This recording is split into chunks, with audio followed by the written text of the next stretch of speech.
Right. So yesterday we started with our first session in Fellowship to Rheumatology, and we could complete the ANA positive disorders. So we completed lupus disease, myositis syndrome and overlap syndrome. Right.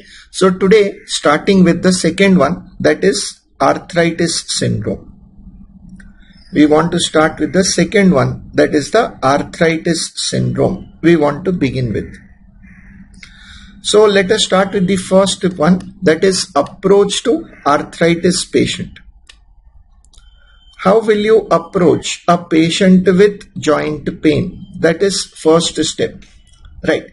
So very good afternoon to all of you. So approach to a patient with arthritis we want to begin with.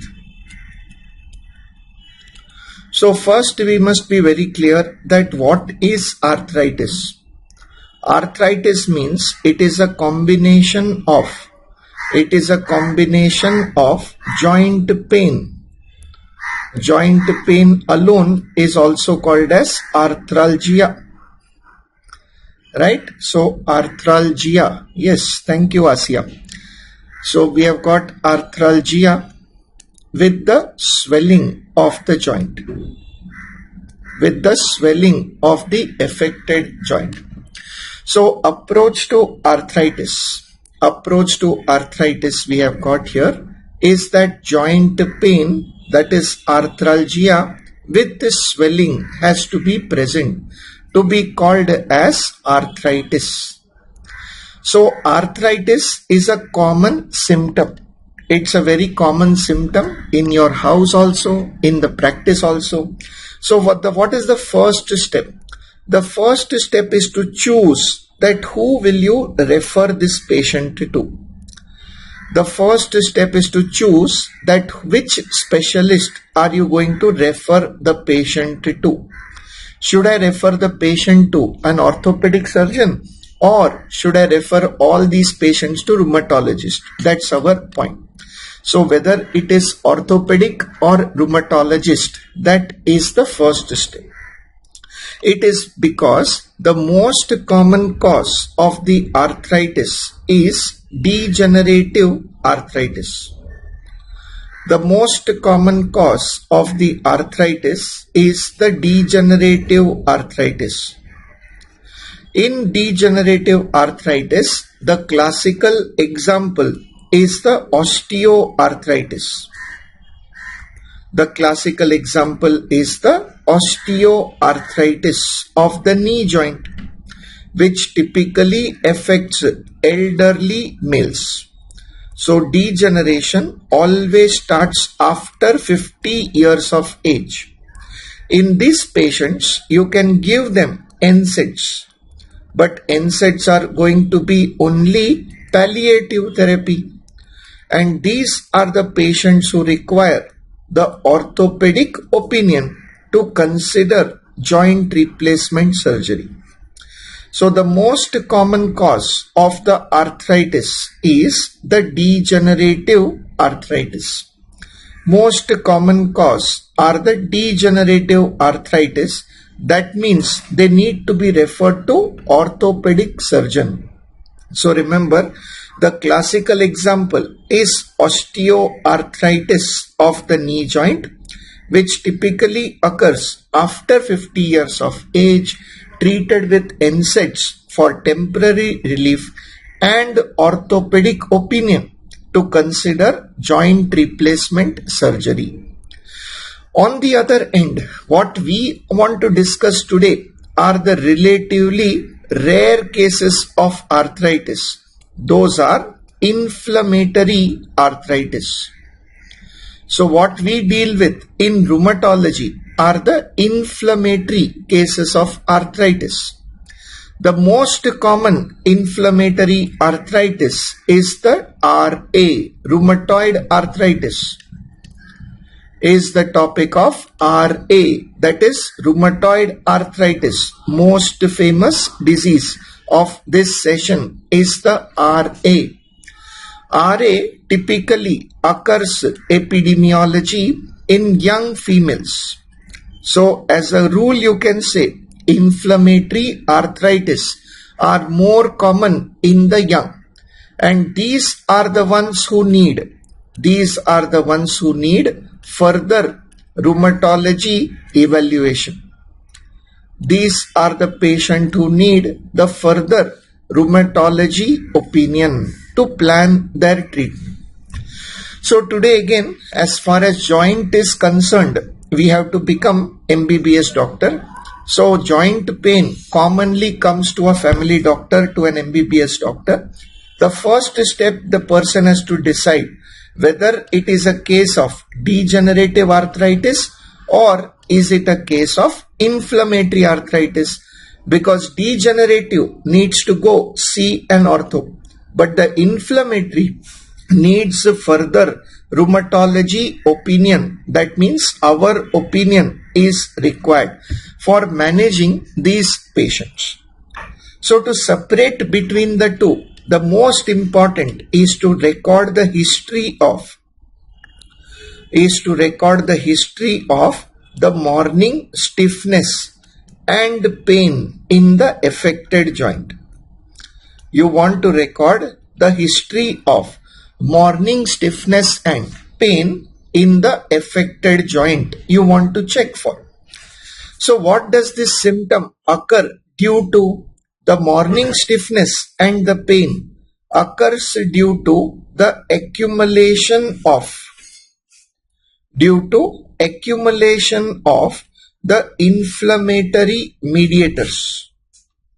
Occurs due to the accumulation of the inflammatory mediators, that is collectively called as the substance P, pain producing substance P in the affected joint cavity.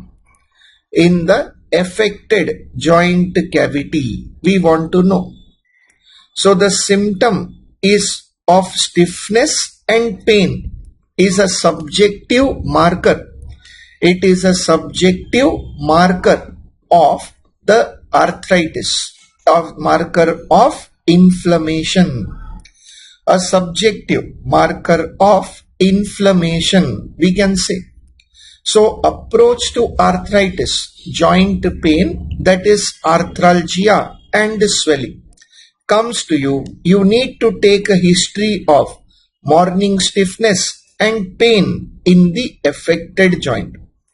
What are the things to ask? We want to ask about the intensity of the symptom. We want to record the duration of the symptom, intensity, the duration of the symptom, and the most important, you want to record the effect of activity on the symptom. What is the effect of activity on the symptom is most important to differentiate between the two. So first step we are going to say is to differentiate whether the patient is having degenerative versus inflammatory arthritis. So let's start with the first column. In the majority, most commonly, the patient is likely to have a degenerative arthritis. Now, in degenerative arthritis, the inflammation occurs only when the joint is in use. In degenerative arthritis, inflammation occurs only when the joint is in use. So when they rest at the night, there is no or minimal production of inflammation in the joint. However, the blood supply to the joint is reduced at night. So the inflammatory markers can accumulate, leading to the symptom in the morning. But even the symptom, how it will be? The symptom of morning stiffness and pain is likely to be mild, lasting for only few minutes, but it typically worsens after activity, because the presence of inflammation is related to activity. Whenever the affected joint is in use, the patient is going to develop pain and stiffness in the joint. Pain and stiffness in the joint. But in inflammatory disorder, which is relatively rare, inflammatory disorder, the patient has inflammation irrespective of activity. There is inflammation irrespective of activity. So even when they are sleeping at night, substance P is constantly produced in the joint. That is why when they wake up in the morning, the stiffness is extremely severe. Stiffness is extremely severe. But the duration is prolonged, minimum more than 30 minutes. But it paradoxically relieves after activity. So what happens here? Because they are accumulated overnight. But once they start activity, the blood supply to the joint increases and washes away the substance P. And that is why patients actually feel better after activity. The patients feel better after activity. That's what is going to happen. They feel better after activity.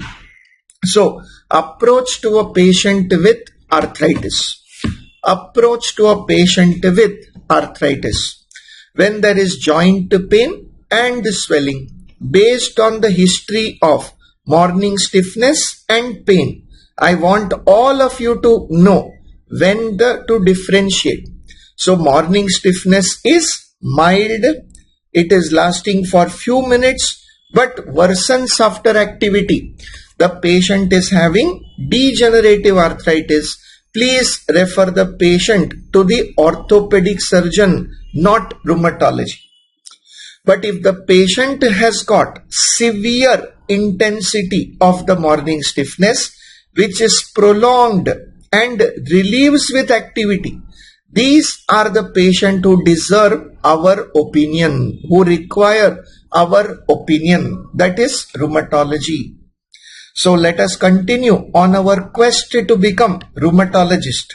So let us take it, all of my fellow rheumatologists.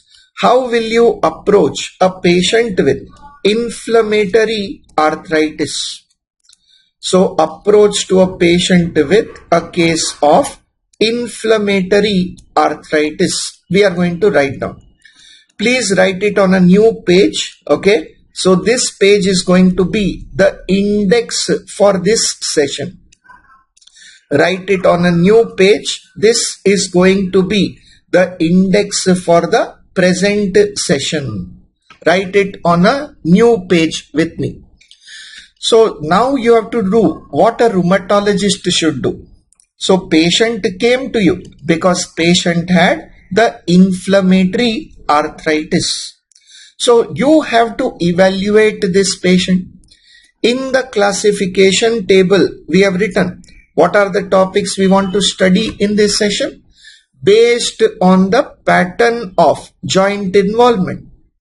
Based on the pattern of joint involvement, we want to classify the patients of inflammatory arthritis into three groups, whether they are cases of RA, whether they are spondyloarthropathies, or whether they are crystal induced arthropathy. We want to study crystal induced arthropathy. So what is important? Most important is the pattern. So based on the pattern of joint involvement, we want to divide the cases of inflammatory arthritis. So first step, what you will do? Count the number of joints affected. Based on the number of joints affected, I can divide the patient into two. Whether they are suffering from inflammatory polyarthritis, when less than equal to 4 joints are involved. When less than equal to 4 joints are involved, then I am going to call it as inflammatory polyarthritis.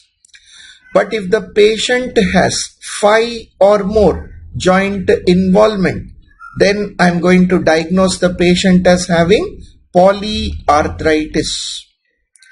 There is 5 or more joint involvement, then I'm going to call it as polyarthritis. Divide them into 2. So when an inflammatory arthritis comes to your clinic, what's the first step to do? Count the number of joints affected. Count the number of joints affected. Based on the number, you divide them into 2. Whether they are polyarthritis or whether they are cases of polyarthritis.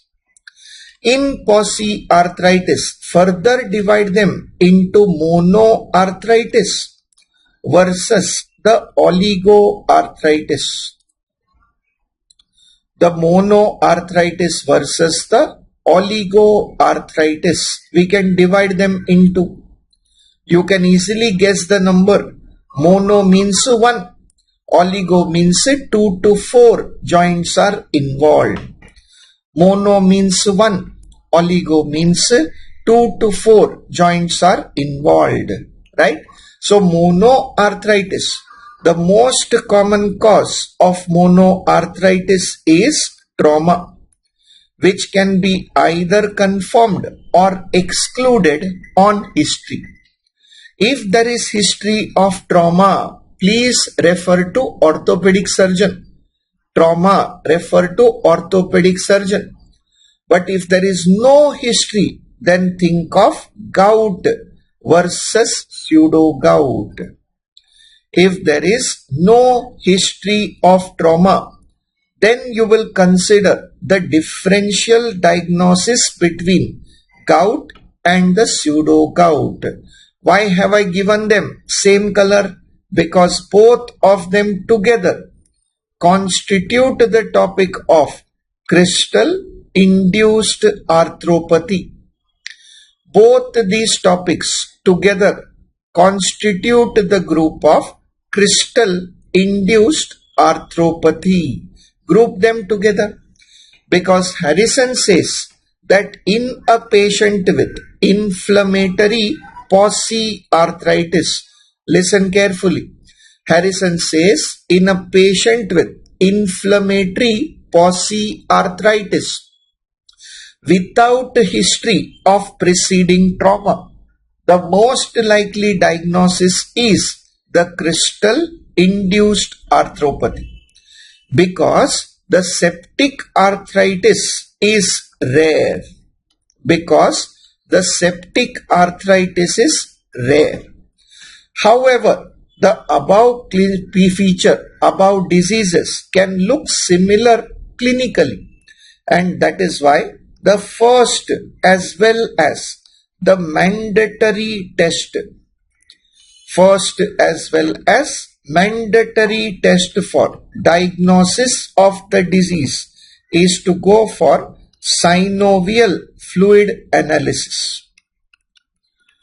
The first step as well as the mandatory step to reach the diagnosis is to ask for synovial fluid analysis must be performed.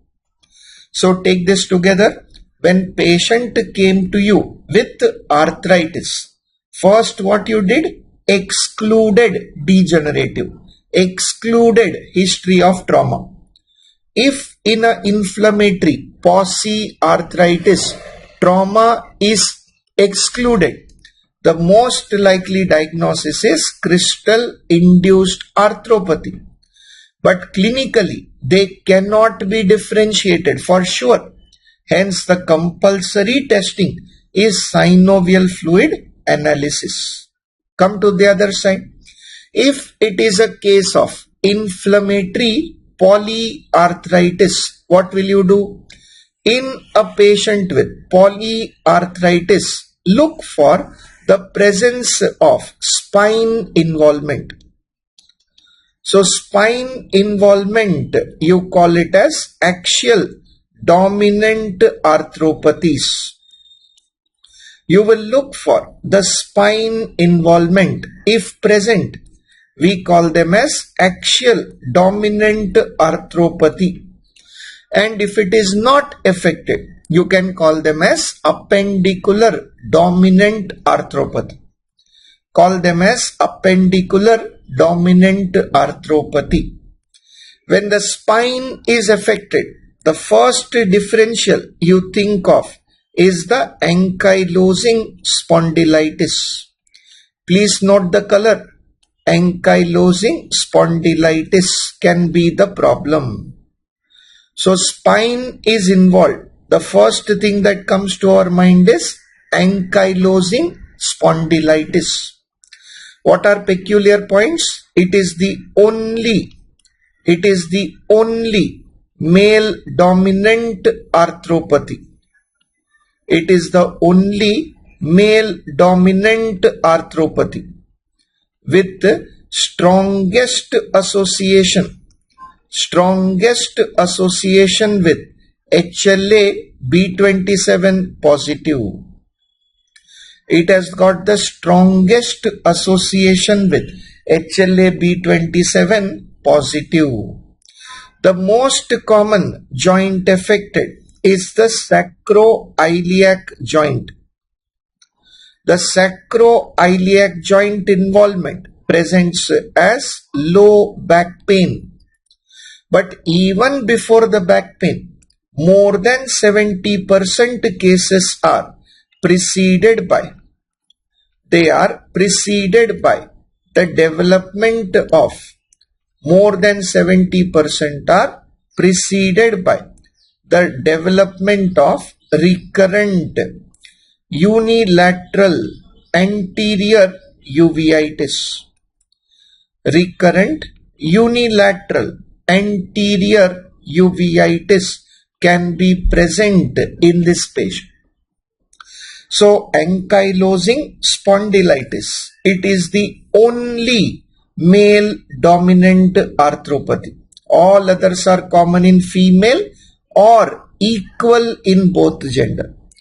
It has got the strongest association with HLA B27 positive. The most common symptom they come with, articular symptom, is the back pain. But even before the back pain, they have already visited ophthalmology department couple of times.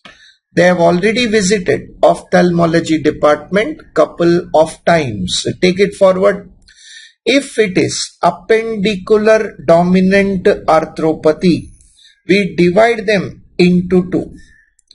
Appendicular dominant arthropathy, we divide them into two.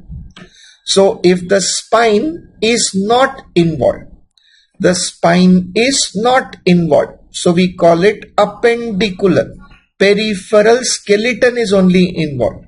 We divide them into two classes based on whether they have symmetrical joint involvement, with predominantly small joint involvement.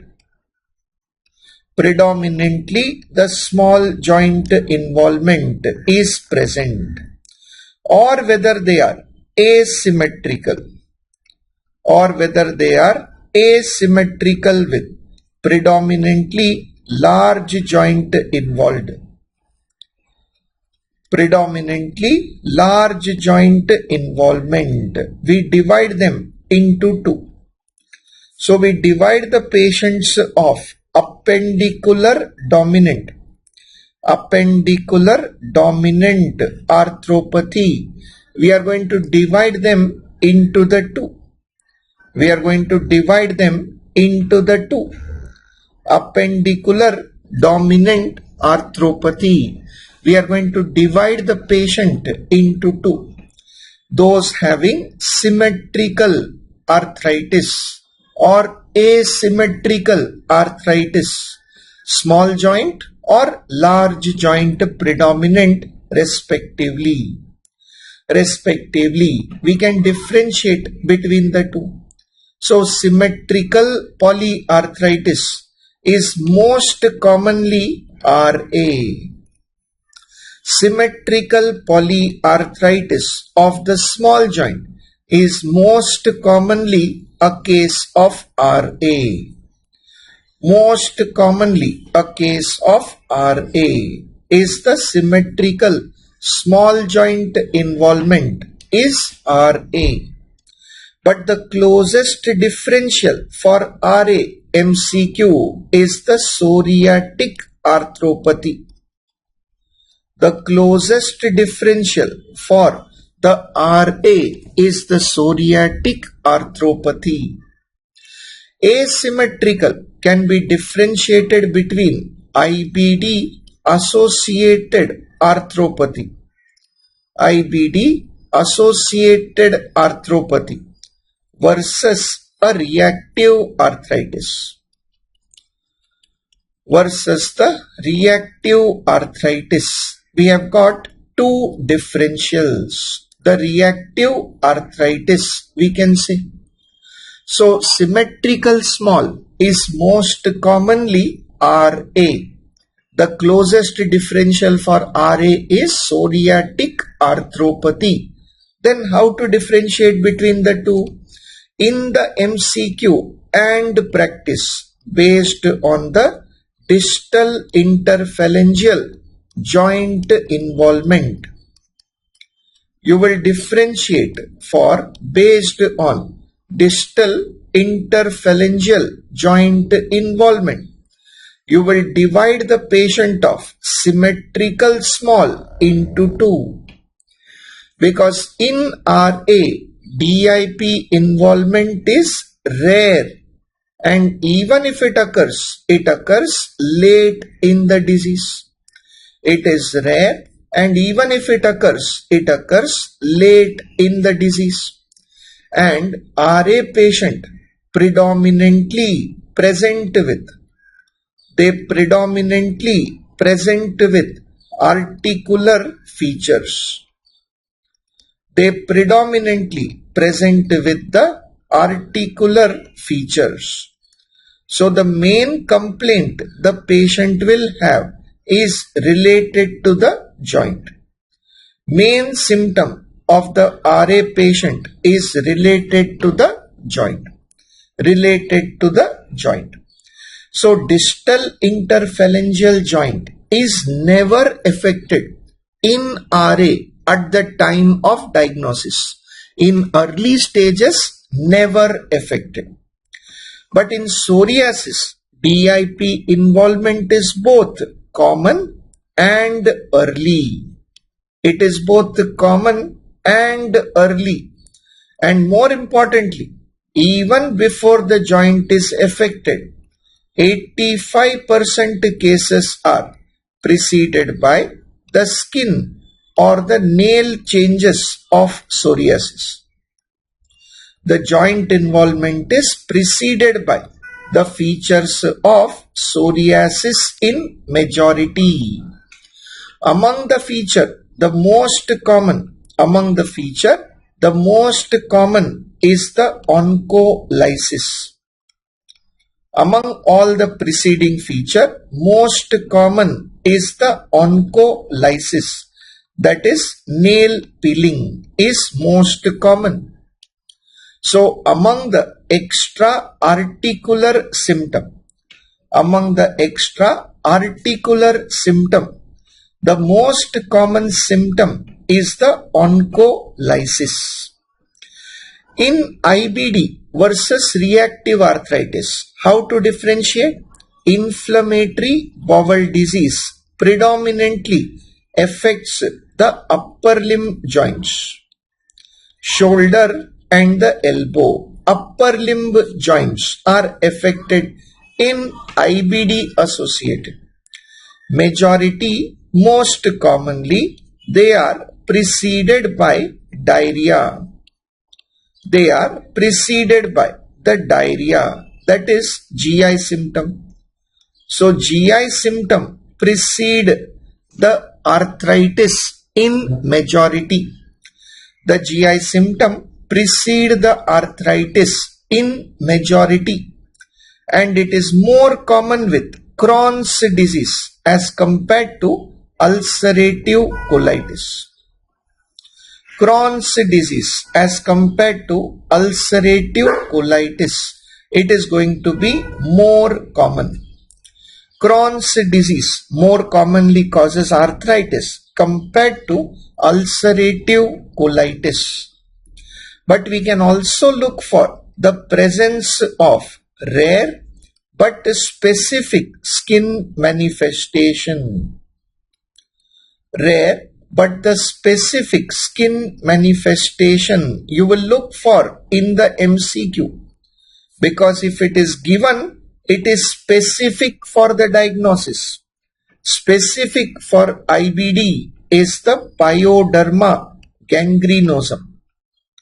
Specific for the IBD is the pyoderma gangrenosum, is specific for inflammatory bowel disease. Specific for the inflammatory bowel disease. We can say that. Specific for inflammatory bowel disease.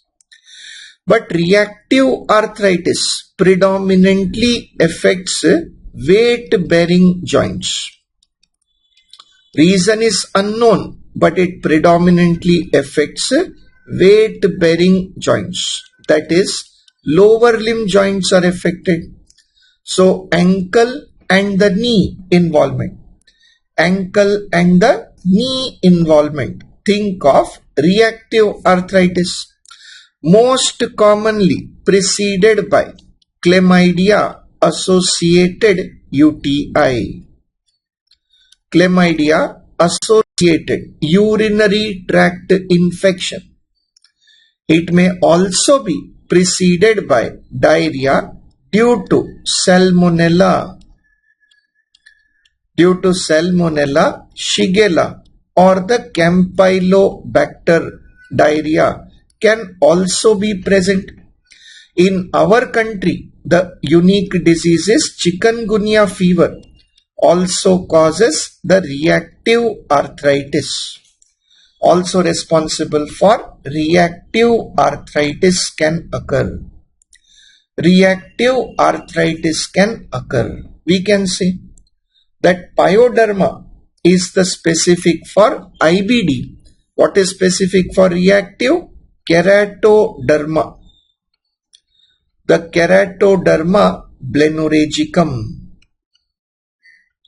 The Keratoderma blennorrhagicum, which is seen over the soles and the palms, are characteristic of the reactive arthritis.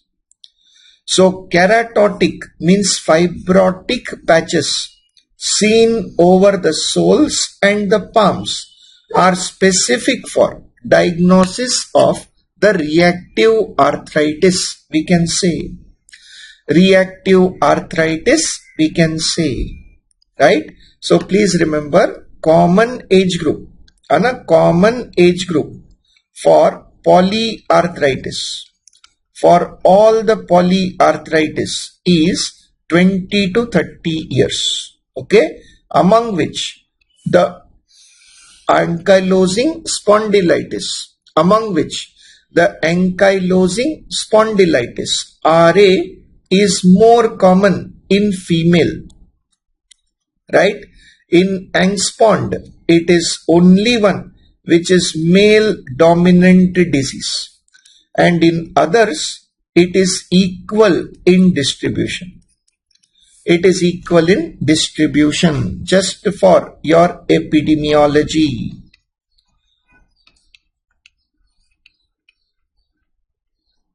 Right? So all the polyarthritis present in young age group, it is always RA and angspond which are contrasting, and others are all equal in both gender. Equal in both gender, we can say. So bring up to the point. So what are the how to evaluate patient with arthritis? Which arthritis? Inflammatory arthritis patient has come to us. Inflammatory arthritis has come to us. So what we do first? Count the number of joint affected. If it is a case of polyarthritis, then we have to differentiate between gout and pseudogout. But if it is a case of polyarthritis, in a case of inflammatory polyarthritis, most common cause is RA. If not RA, it can be one of these purple color fellows. And what are they called together? They are the group of SPAs. They are the group of spondyloarthropathies. Purple color fellow, angspond, psoriatic arthropathy, IBD associated, and reactive arthritis together constitute the group of spondyloarthropathies. So remember, in patient who has come with polyarthritis, what is our job? To differentiate between gout and pseudogout. In a patient who has come with polyarthritis, we want to study about RA, which is most likely cause. If it is not RA, that means it is SPA.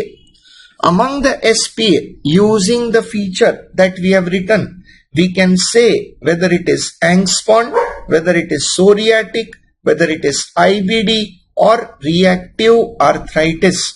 Diagnosis can be made. Very simple approach. So we have got the topics to do, that is RA, SPA and crystal induced arthropathy. Everybody, have you completed the chart here? Completed the chart. This is our chart of SPA. So we have written down all the diagnosis that can come in a case of inflammatory arthritis. Now let us start at the top. Let us start at the top with the patient who has come to me with an inflammatory polyarthritis. So if a patient has come to me with an inflammatory polyarthritis, patient has come to me with an inflammatory polyarthritis without preceding history of trauma. Without the preceding history of trauma. Without the preceding history of trauma. Without the preceding history of trauma. Then the differential diagnosis will be, when you have got the inflammatory polyarthritis without history of trauma, then the differential diagnosis will be between gout and the pseudogout. Differential diagnosis will be between the gout and the pseudogout. We want to differentiate. So please remember, simple chart. Simple chart we have to do when patient has come with inflammatory polyarthritis. Come with an inflammatory polyarthritis without preceding history of trauma. Without history of trauma. So make the chart ready. So last point of the previous table क्या है देख लेते हैं.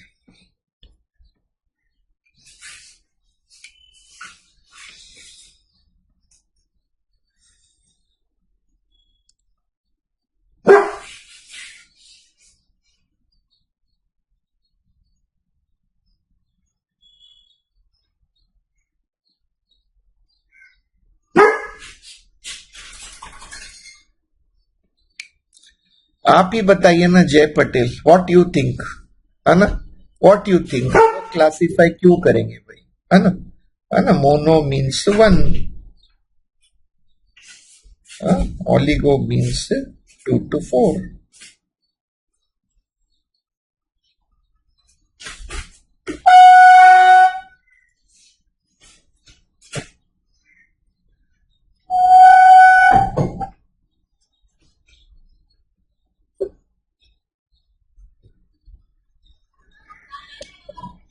Okay, fine.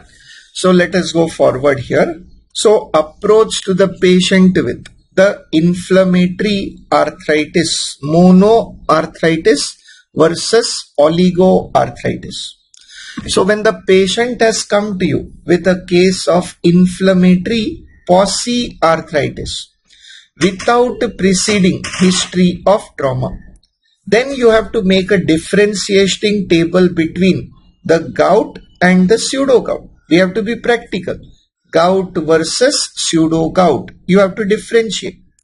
Gout versus pseudo gout. We want to differentiate. So what points will come? The type of crystal involved, the crystal deposited in the joint is different.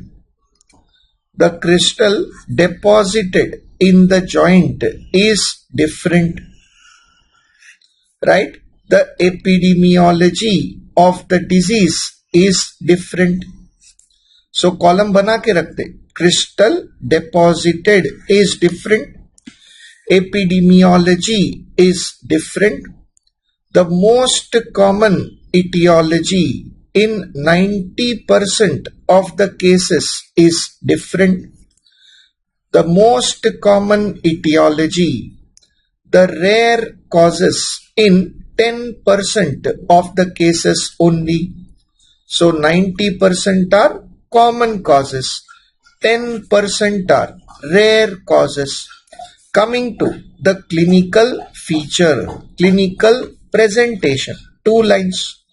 Clinical presentation, 2 lines we want. And the screening test. And the screening test we want. The screening test we want. So this is the differentiating table that we can make. Differentiating table that we can make in this patient. 1 minute.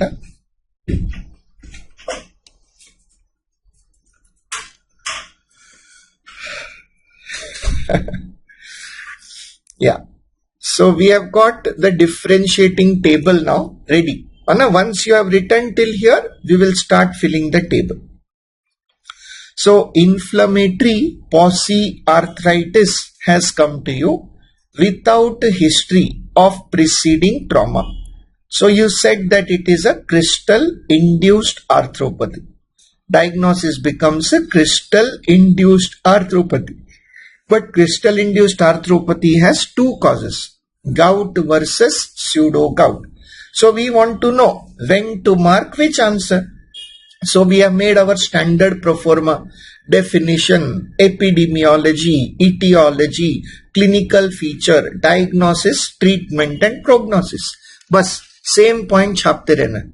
So what is the crystal deposited? Ready everybody? Start. So crystal deposited in gout is the monosodium urate crystal. In the gout there is monosodium urate crystal, MSU. Monosodium urate crystal is deposited in the joint. What is the shape? It is a needle shaped crystal. It is a needle shaped crystal. Is the gout crystal. Gout is the disease of middle-aged males.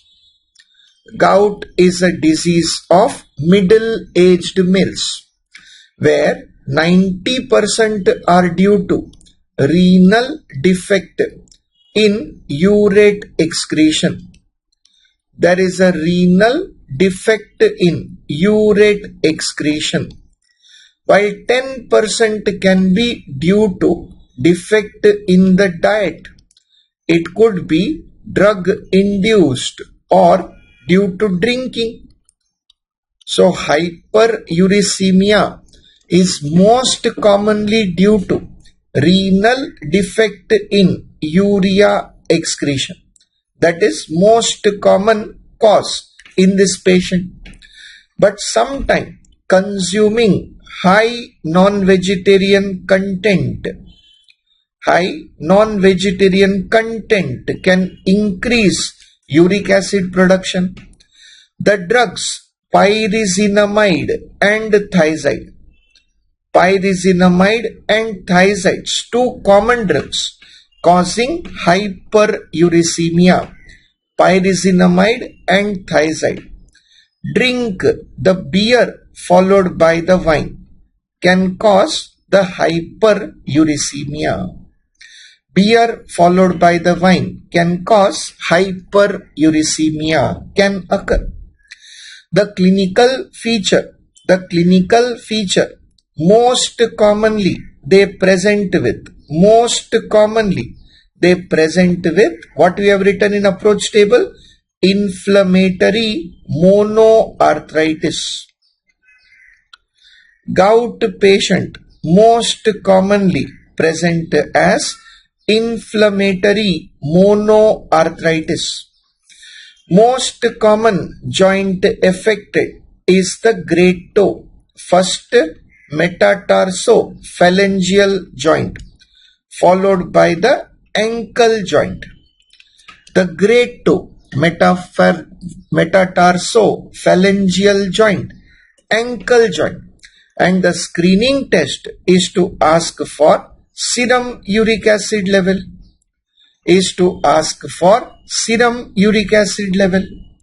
So compare it with pseudo gout now.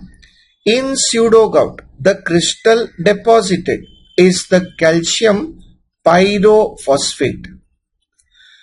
The crystal deposited is the calcium pyrophosphate. Is deposited, and that is why pseudo gout is also called as CPPD, calcium pyrophosphate disease. It is also called as calcium pyrophosphate disease. Pyrazinamide. What we have got? Pyrazinamide. This is our anti-tubercular agent, anti-TB drug. PZA, pyrazinamide, is the anti-TB drug. So what is size of the crystal here? In pseudo gout, we get rhomboid shaped crystal. You get rhomboid shaped crystal. Can be there.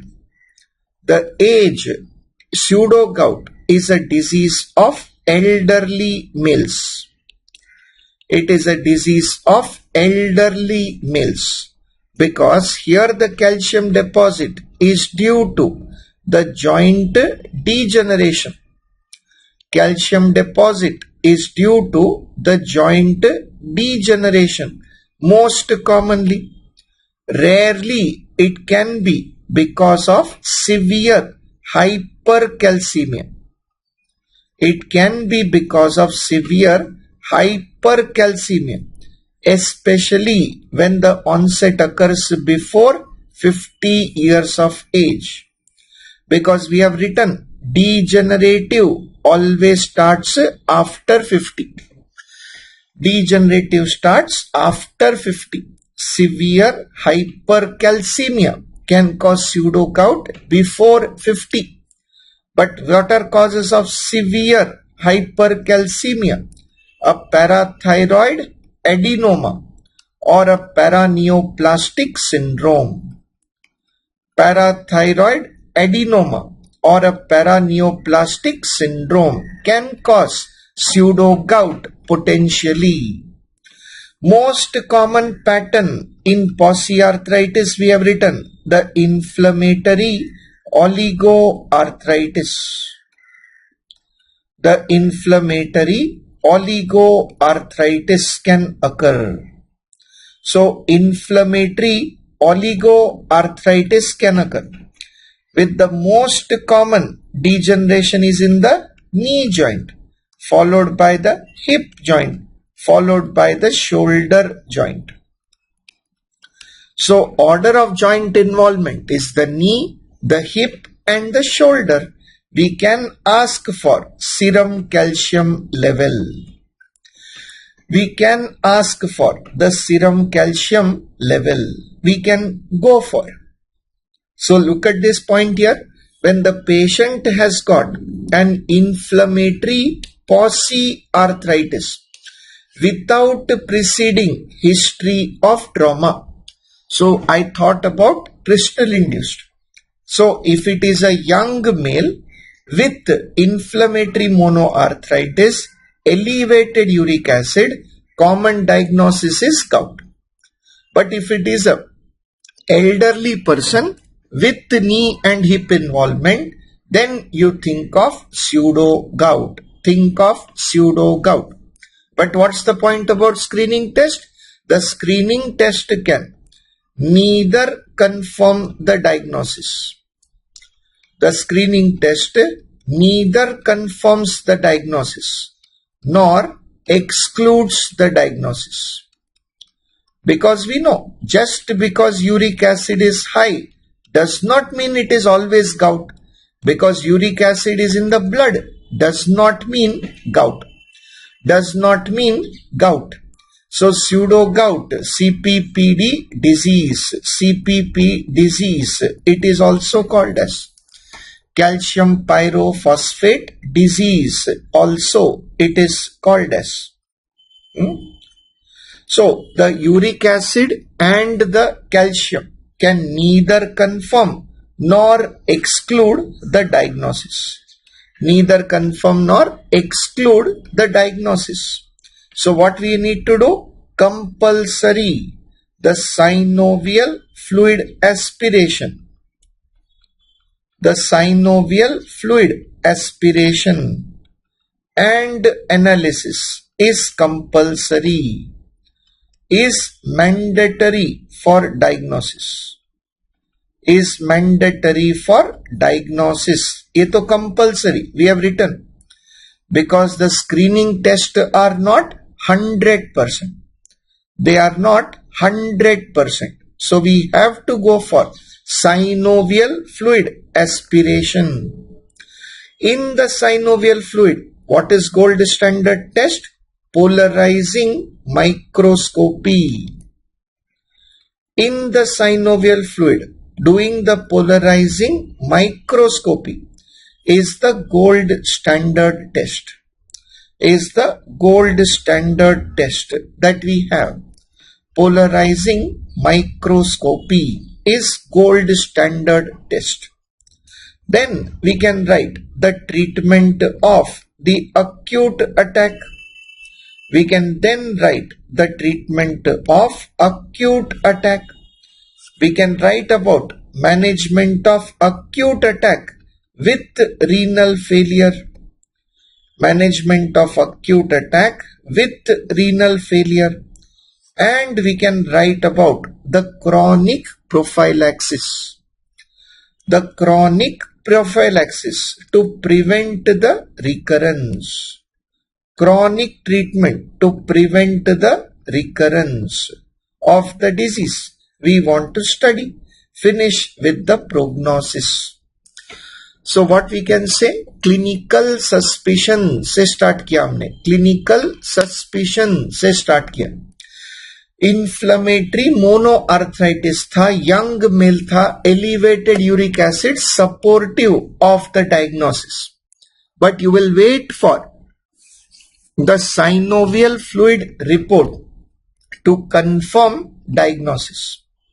So understand this first. What is polarizing microscopy? What is the polarizing microscopy? Is when you pass a single wavelength of light through the fluid. Polarized light you can do. Polarized light you can pass through the synovial fluid. And when the prism, when the crystal is present, any one crystal is present, the crystal will act as a prism. The crystal will act as a prism. Crystal will act as a prism and cause refraction of the light. Usually both the crystal, when light passes through both the crystal, they are divided into two wavelengths by refrigerant. They are divided into two wavelengths. And when the wavelength becomes less than the original. That is negative. So less than the original. Strong negative birefringence confirms that the crystal present in the fluid is that of gout. Crystal present in the fluid is that of gout. But when the patient has got a mild positive birefringence, mild positive birefringence, you can say that it is going to be mild positive birefringence is going to be pseudo gout, is going to be pseudo gout, right? So question here important, everybody please notice that in a patient of gout, uric acid may be elevated. Uric acid may be elevated also, may be normal also. True statement. Elevated serum uric acid does not confirm deposit in the joint. Does not confirm joint deposition, and that is why it is not reliable. Hence it is not reliable. Okay. So yes, person can have elevated uric acid in the blood without having gout. It is very much possible. हजारों case ऐसे ही होते हैं ना. It is not at all common to have both together. So it is possible to have both. But diagnosis, that's why, comes from the synovial fluid analysis. Diagnosis comes from the synovial fluid analysis. We can say synovial fluid analysis can give you the answer. But what is the management of acute attack? The first line treatment in both of them. The first line treatment in both of them is NSAIDs. Same. In acute attack, whether it is gout or pseudo gout, answer is same.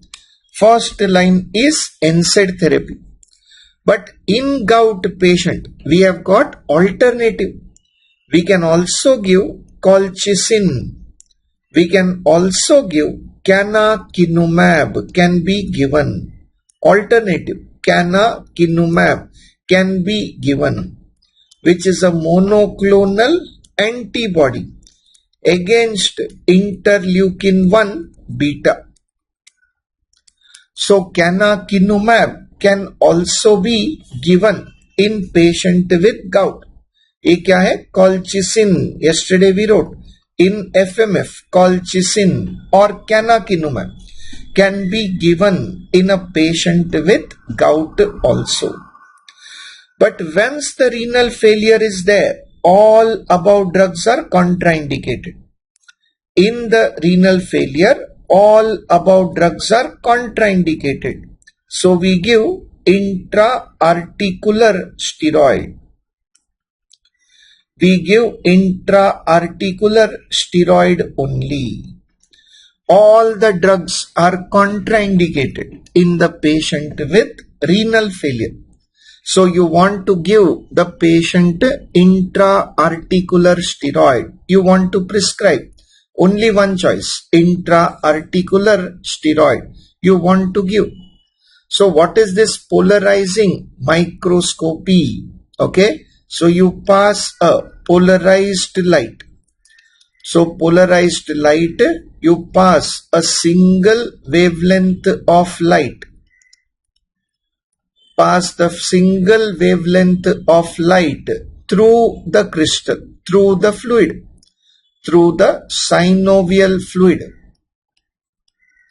through the synovial fluid sample. If the fluid contains the crystal, if the fluid contains the crystal act as a prism. The crystal act as a prism, leading to refraction of the light into two wavelengths. That is what is called as birefringence. That is, birefringence will occur. Whenever the polarized light passes through the synovial fluid, presence of crystal, they will act as prism and there will be refraction into two wavelengths. So after the refraction comes to the patient. After the refraction, if the wavelength becomes less than the original, wavelength is negative, wavelength is less than the original, then you call it negative refraction. That is the correction of gout, gold standard of gout. But after passing, if there is increase, positive increase in the wavelength, then it is called as pseudo gout.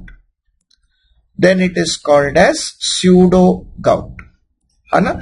So Nikhil, your questions are taking the class very far away, my boy. Anna, आपका clinical enthusiasm is very worthy, but you are taking away very far away, beta. Anna, so it is not helping. Anna, acute or chronic, whenever patient comes, it is acute only. Always. Chronic में कौन आता है तेरे पास? दर्द होता है acute करके गिनने का मेरे भाई, उसके बाद हमने चालू करने का ट्रीटमेंट. अना टाइम ड्यूरेशन नहीं है रे, अना टाइम ड्यूरेशन कुछ नहीं है, एनीथिंग लेस देन 1 वीक्स. तो पेशेंट आया सिम्टम लेकर, वो अक्यूट ही होगा, 6 हफ्ता वेट नहीं करके आएगा कोई, है ना, कोई वेट नहीं करके आएगा, है ना, अक्यूट ही होता है. आप कंफ्यूज कर रहे हो, आप you are getting unnecessarily stressed. So you have to try to first listen to what I am telling, है ना, एटलीस्ट ये टॉपिक कंप्लीट होने दो, फिर आप क्वेश्चन को एनालाइज करो, है ना. अदरवाइज क्या हो रहा है, चैट देखते समय it is human that I am getting also distracted. Questions as I told you are welcome, but don't mix everything ना, कि अगर क्या हिस्ट्री है नहीं बराबर है तो पेशेंट का गलती है रे, अपना थोड़ी है. We cannot now make them Gandhi ji, no, वो अपना काम थोड़ी है. चलो, so coming back to our point. So what we have got here, when patient has come to you with inflammatory polyarthritis, first we reach the diagnosis. Then you start the treatment of acute attack. And if renal failure is present, only choice is intra-articular steroid. Only treatment is intra-articular steroid can be given. Intra-articular can be given.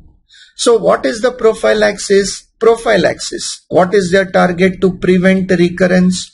You want to lower uric acid level to less than 6 milligram per dl. You want to lower uric acid level to less than 6 milligram per dl. You want to lower that. To lower the first line of treatment.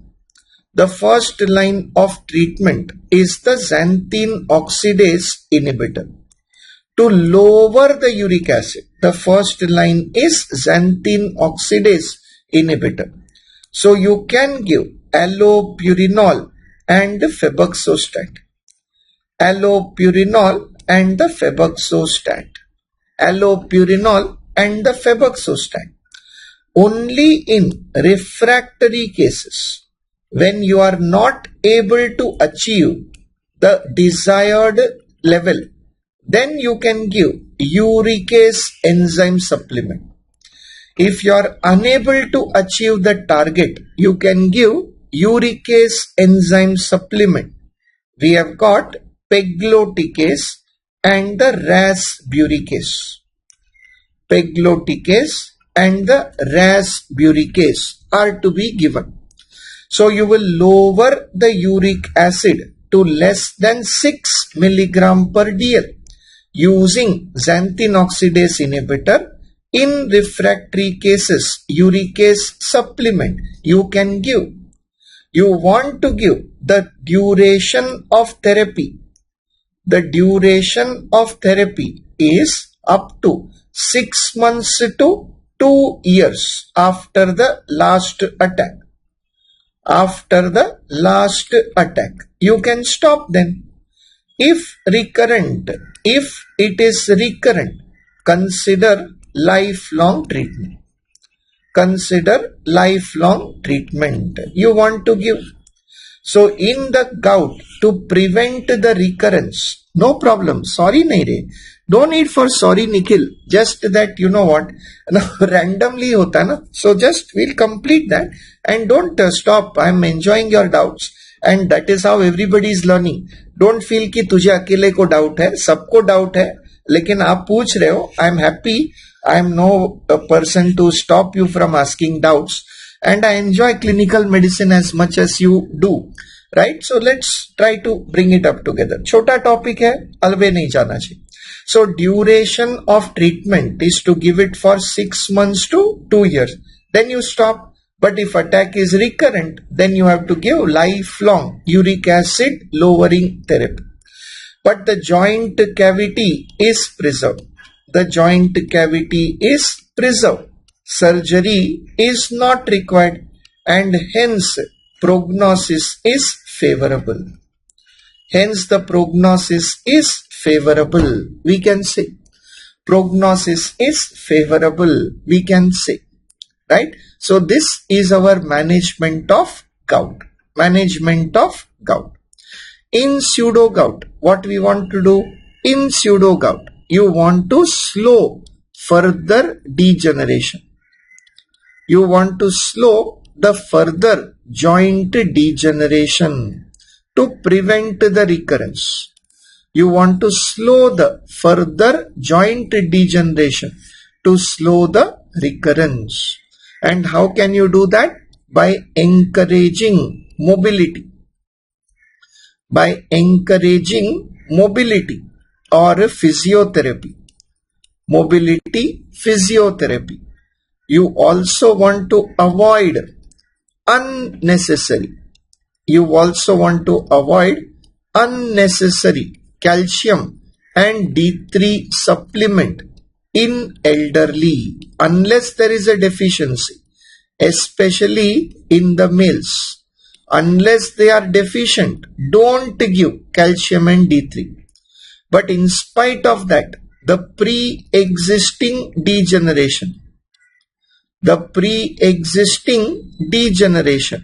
is however irreversible. उसको तो नहीं वापस ला सकते. It is however irreversible and hence majority need joint replacement surgery. Hence majority need joint replacement surgery in the future. Surgery in the future. Right? So we have got here together. So majority needs joint replacement surgery in the future. Now joint replacement surgery comes with high cost and also anesthesia risk. High cost and anesthesia risk. Hence we say the prognosis is unfavorable. Hence you say that the prognosis is unfavorable. We can say prognosis is unfavorable. We can say, right? So this is our approach to the management of crystal induced arthropathy. Management of crystal induced arthropathy. We want to study. We want to study, right? So inflammatory polyarthritis has come to your clinic. Inflammatory polyarthritis has come to your clinic. So what will you do for this patient? You are going to tell the patient, you are going to first check whether it is gout or pseudo gout. After excluding trauma. After excluding trauma, you have to differentiate between gout and the pseudo gout.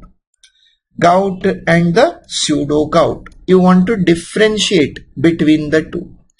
gout and the pseudo gout. So look at this column here, simple हो जाता है. So inflammatory arthritis is there without history of preceding trauma.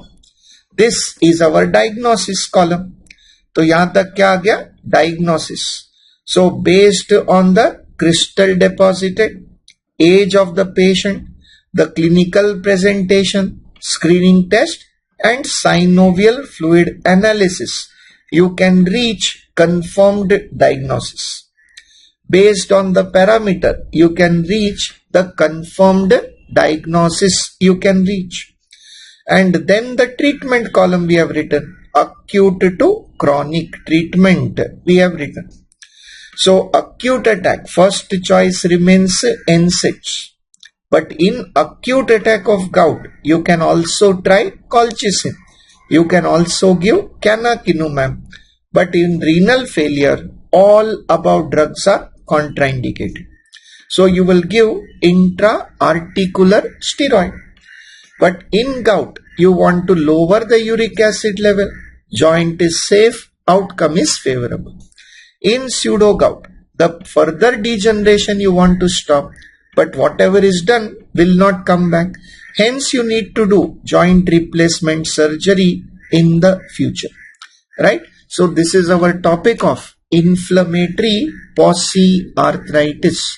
Should I move forward to the next topic? The main topic of this session, that is RA. The main topic of this session is the RA that we want to discuss, right? So rheumatoid arthritis we want to discuss here. So arthritis we have taken care of. Now come to RA. Rheumatoid arthritis is the most common cause. It is the most common cause of inflammatory arthritis. Most common cause of inflammatory arthritis is RA. Most common cause of inflammatory arthritis is RA. What is epidemiology of RA? RA typically affects young females.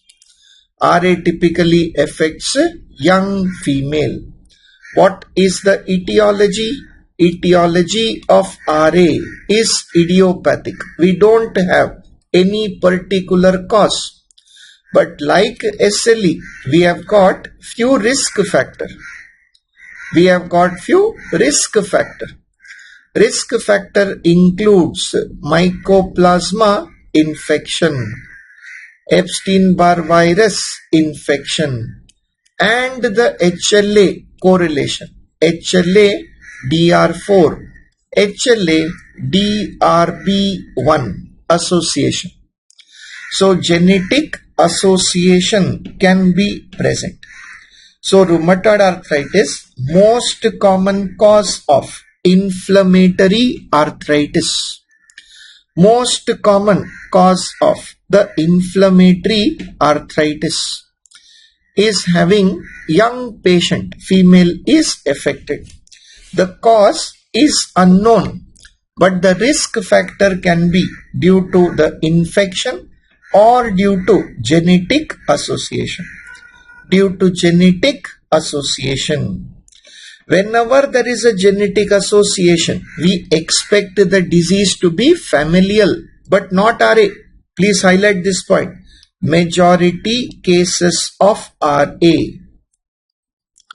Majority cases of RA are sporadic in nature. Sporadic means there is no family history.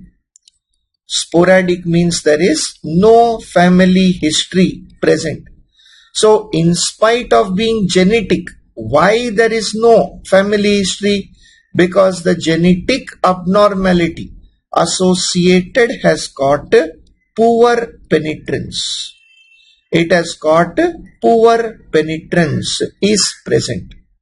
So, majority cases of RA are sporadic. That is, no family history is present. No family history is present in majority of the cases in spite of having genetic association. In spite of having genetic association, because they have poor penetrance to the next generation. That is RA for you. What are the clinical features of RA? What we have written in the approach today. Inflammatory arthritis. RA predominantly presents with articular features. It presents with predominantly articular feature.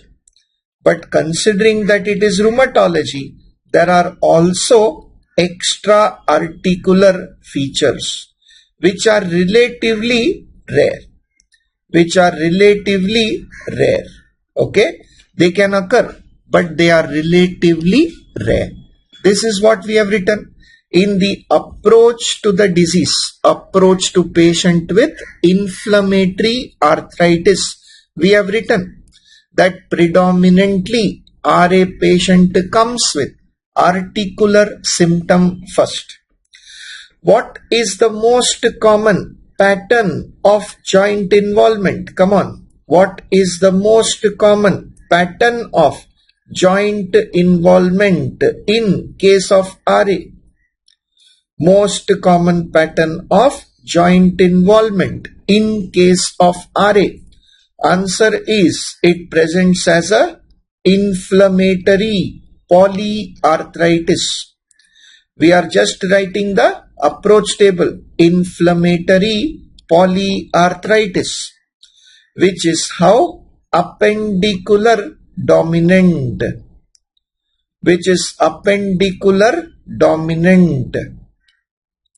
appendicular dominant with the symmetrical involvement, of the small joints of the hand. Symmetrical involvement of small joints of the hands are affected in a patient of RA. It is an inflammatory polyarthritis, appendicular dominant, symmetrical involvement of the small joints of the hands. Within the small joints of the hand, the most commonly affected is the wrist joint, followed by MCP joint, followed by the PIP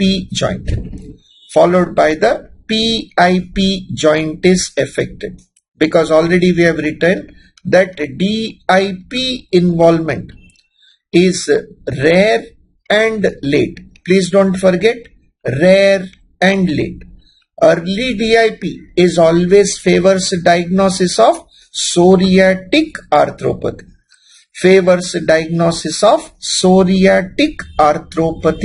We can say. So very good. So Ayushi, erosive is what? X-ray finding. Clinical नहीं, X-ray finding. X-ray में ये कैसे हम देख रहे हैं? Clinical examination पे x ray में मिलता है erosion. Very good, but correct है. It is erosive arthritis. Among the axial involvement is rare. Axial involvement is rare. We have written it is appendicular dominant. Axial involvement is rare. But if it is affected, it most commonly affects the high cervical spine is affected. Among the high cervical spine, most common joint affected is the atlantoaxial joint involvement. So, in a patient with RA, it is usually the small joints of the hand which are affected. Axial involvement is rare, but if affected, it is the high cervical spine, among which most common is atlantoaxial joint.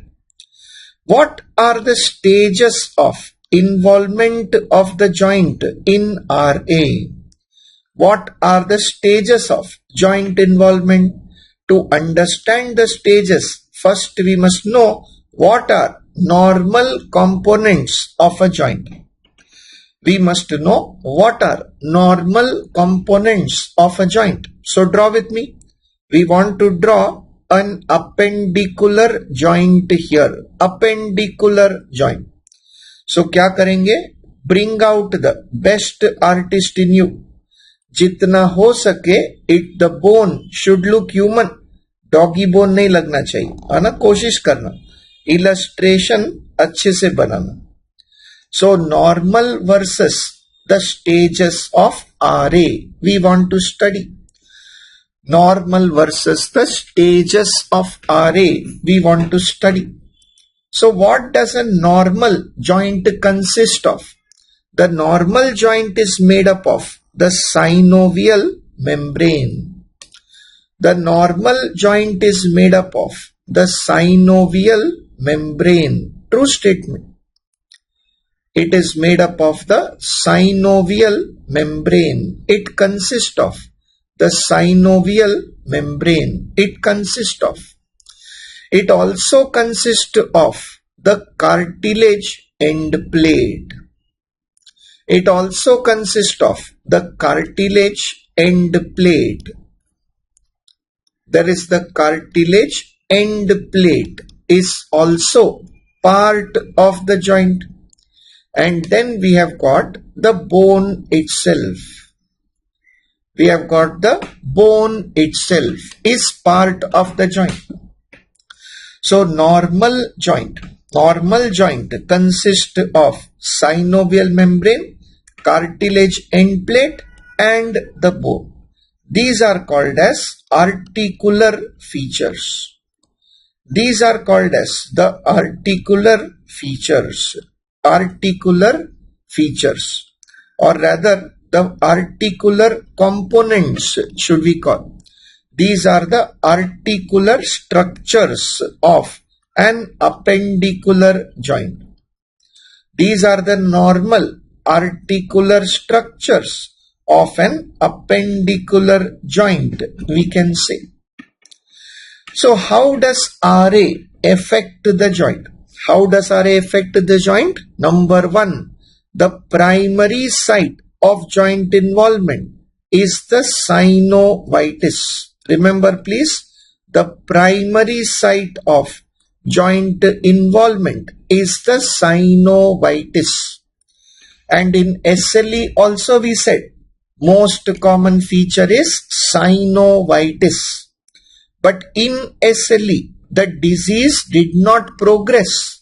But in RA, if you don't treat, they will develop erosion of the cartilage end plate.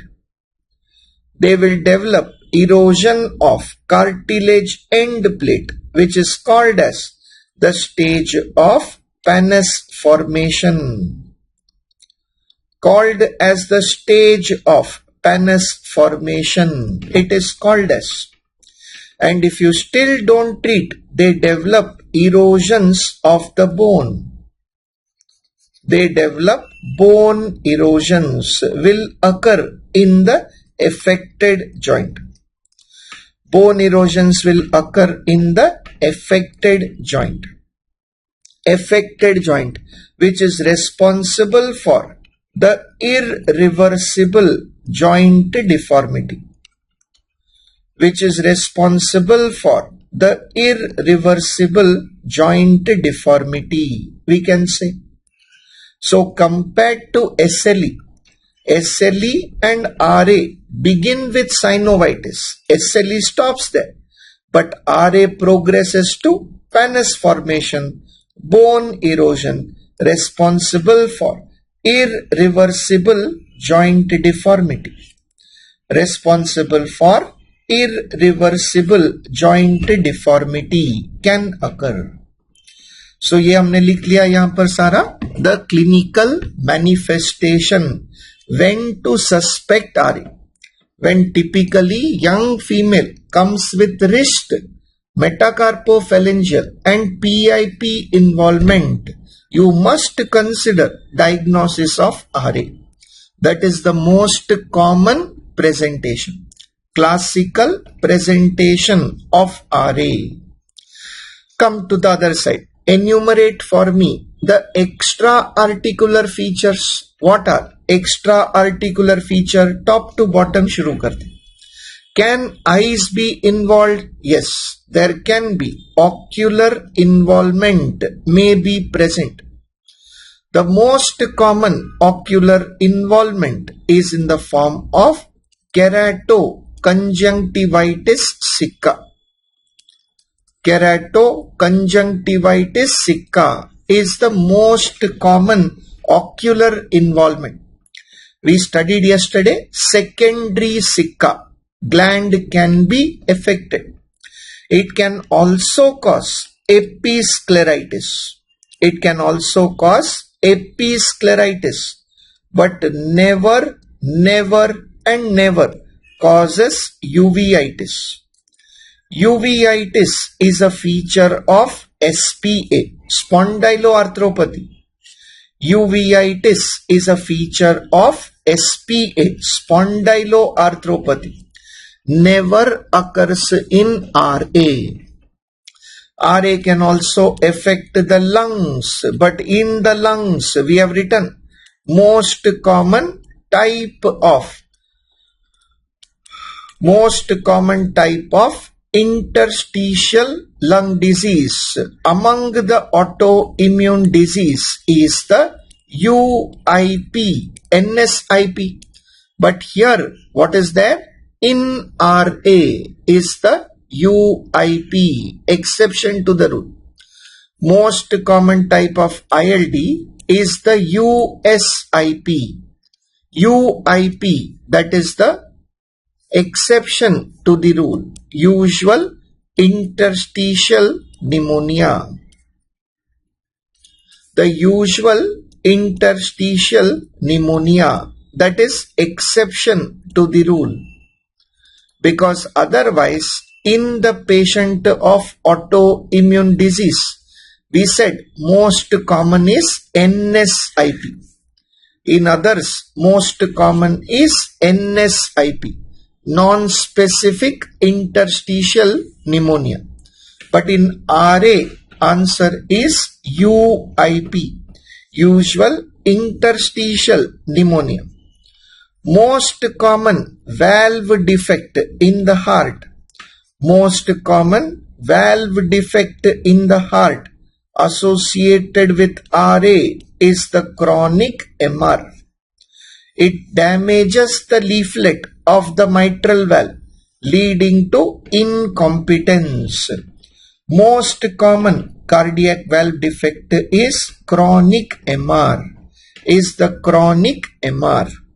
They can also affect the musculoskeletal involvement can occur. The musculoskeletal involvement can occur. The musculoskeletal involvement is in the form of the myopathy. And osteopenia, which causes faster joint degeneration.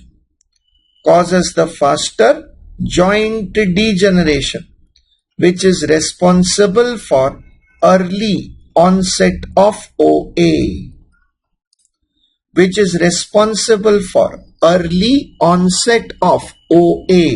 Osteoarthritis occurs early in RA is a true statement.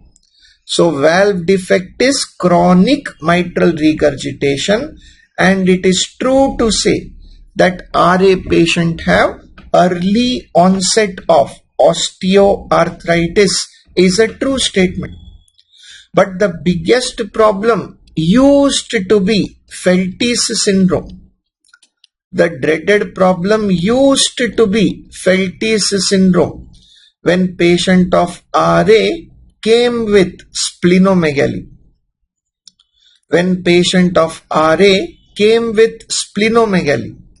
with the smear showing anemia and neutropenia.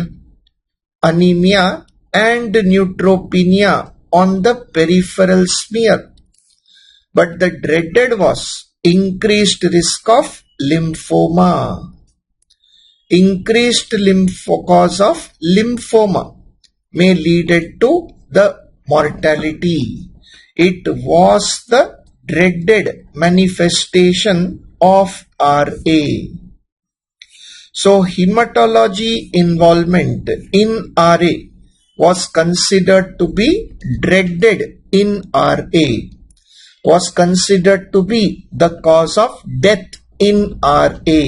But what has happened to it now?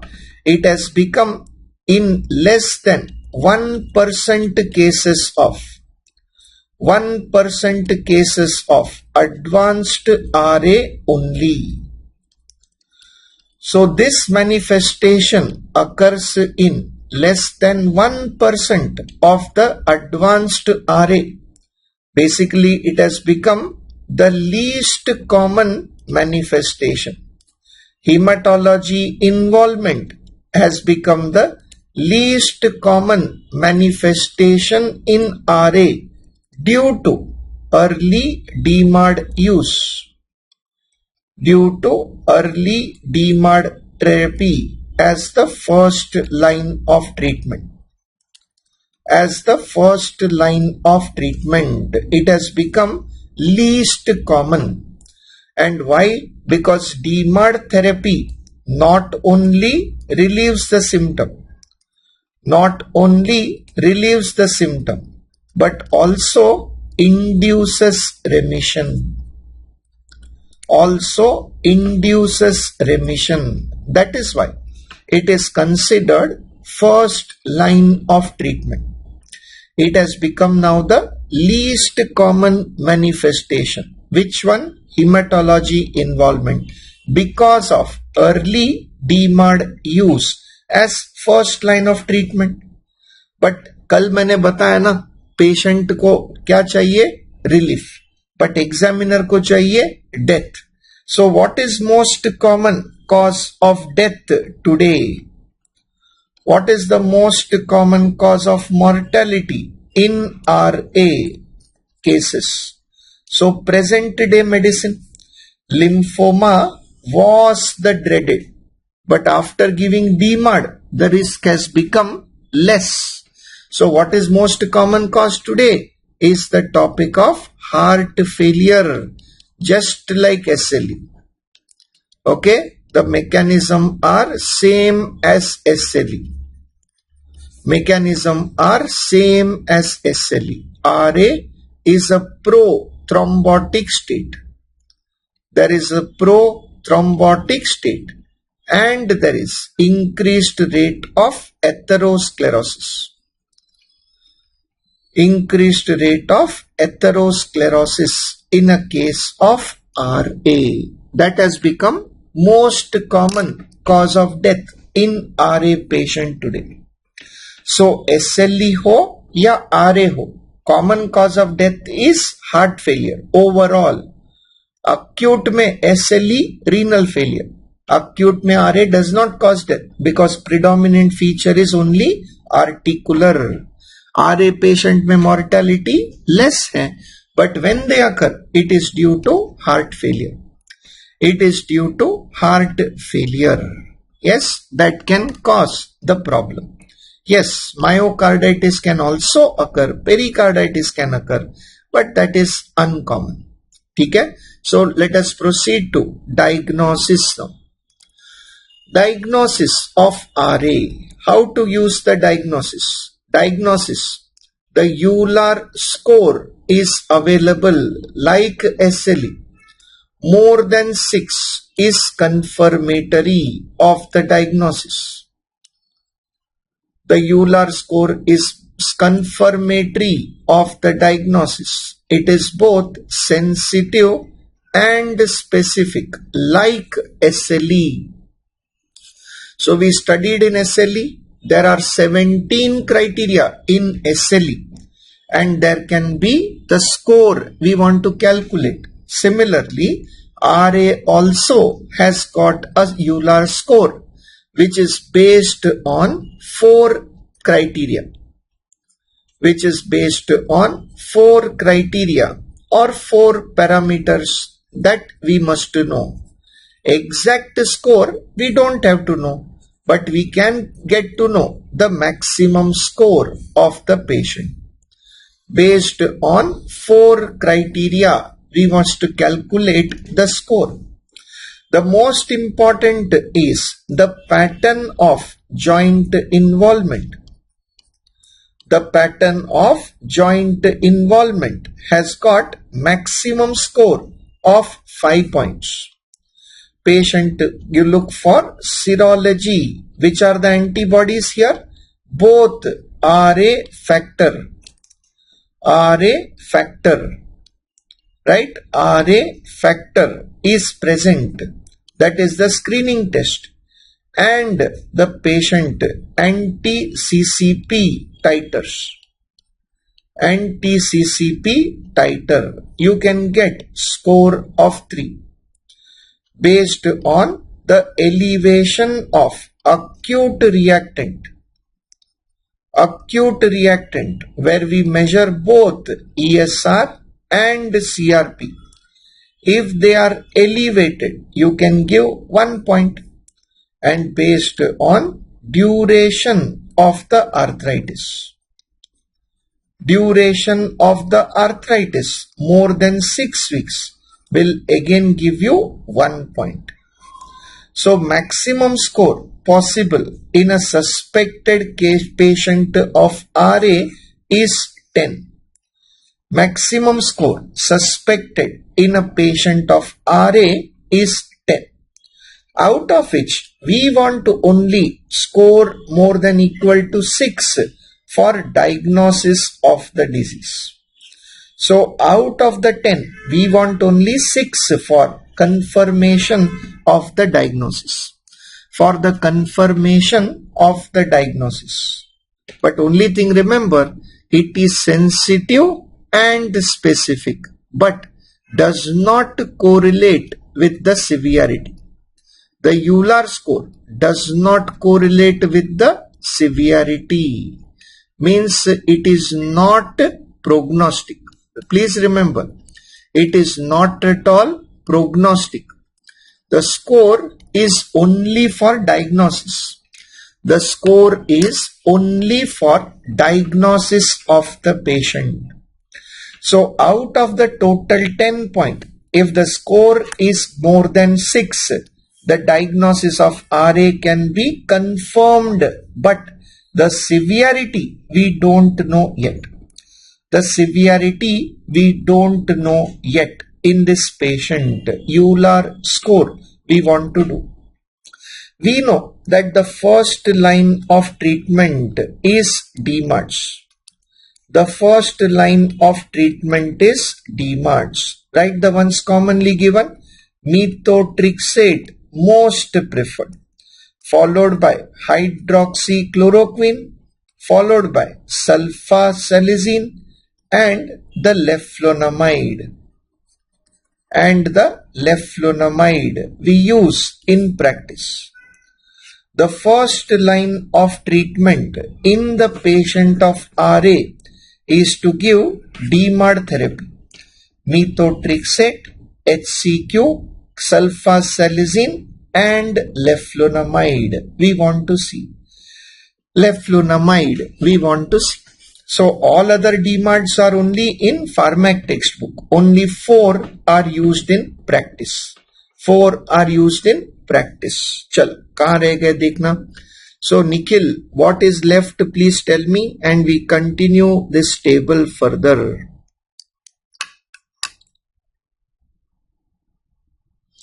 So yaad rakhna Yudhishthir, everything is not in everybody, na? So you have to remember, it is not in everybody, na?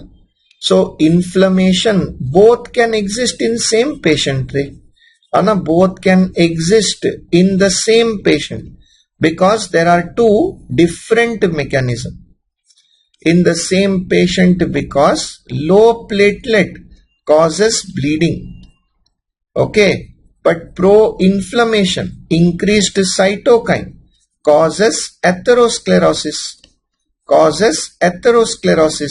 causes clotting. So both can occur in the same patient also. Both can occur in the same patient also. We can say both can occur in same patient. Okay. So this is done. So we have started here with the RA. First page यहाँ लिखा हमने RA. So cause of inflammatory arthritis. You will suspect RA when a patient is a young female who has come with inflammatory polyarthritis. You will suspect when they come with the inflammatory polyarthritis with a symmetrical involvement of small joint of hand. That is when you will consider diagnosis of RA. Actual involvement can occur in RA is a true statement. And you know the stages of RA now. And we know extra articular feature. To diagnose the case, we take the help of Euler score. Score more than 6 is confirmatory of the disease. You want to start the patient on DMARD therapy. But the choice of DMARD depends on severity, for which we do the CDAI, the Clinical Disease Activity Index. The Clinical Disease Activity Index. The Clinical Disease Activity Index is preferred to grade the severity. Of RA. Because Euler score only told me RA, did not give me severity. So to grade the severity of the disease, I am going to prefer the CDAI, that is Clinical Disease Activity Index. The Clinical Disease Activity Index I am going to prefer. Again, in the exam, the score will be given to you. You don't have to calculate. You will be given the score. If the CDAI score is going to be 2.8 to 10, we call it mild RA.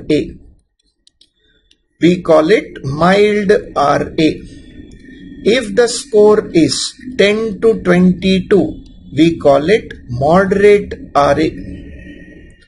And if the score is more than 22, we call it severe RA. We call it a severe case of RA. So you calculate CDAI score. You don't have to know how to calculate. Score will be given in the exam. Score will be given in the exam. It will be given to you. So if the patient has got mild RA, the preferred treatment is to start with methotrexate monotherapy. You best to start with methotrexate monotherapy at low dose is the first choice. So in a mild patient, I start the patient on single drug therapy. Most preferred DMARD is methotrexate. I am going to start. What is the time for an onset of action? SLE में लिखा. Time for onset of action is 6 weeks. But even after 6 weeks, if the patient has no relief of symptom, then you will convert it into high dose or injectable methotrexate. High dose or injectable methotrexate you will convert it into. Again you will review after 6 weeks. After 6 weeks, again if the patient complains of the symptom, you will add the second DMARD. In practice, the usual combination is HCQ, hydroxychloroquine will be given. After 6 weeks, another 6 weeks have gone and patient has no relief. Then you will consider adding the third DMARD.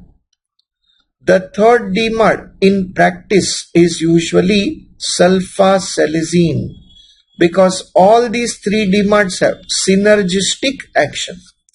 They have got synergistic action. But even after giving that, patient is complaining of symptom. Even after giving triple DMARD therapy, patient is complaining of persistent symptom. Then it is time to call it as the DMARD failure. It is time to call it as the patient has got DMARD failure. And you will have to consider the newer approved agents. You will have to consider the newer approved agents in RA. So this is the protocol.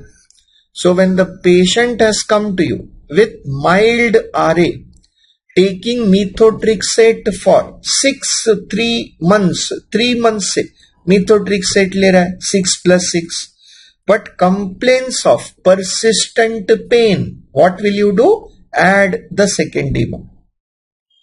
Another 6 weeks are gone. Patient is still complaining. You will give another third trial of DMARD. And only when it fails, you will consider it as DMARD failure.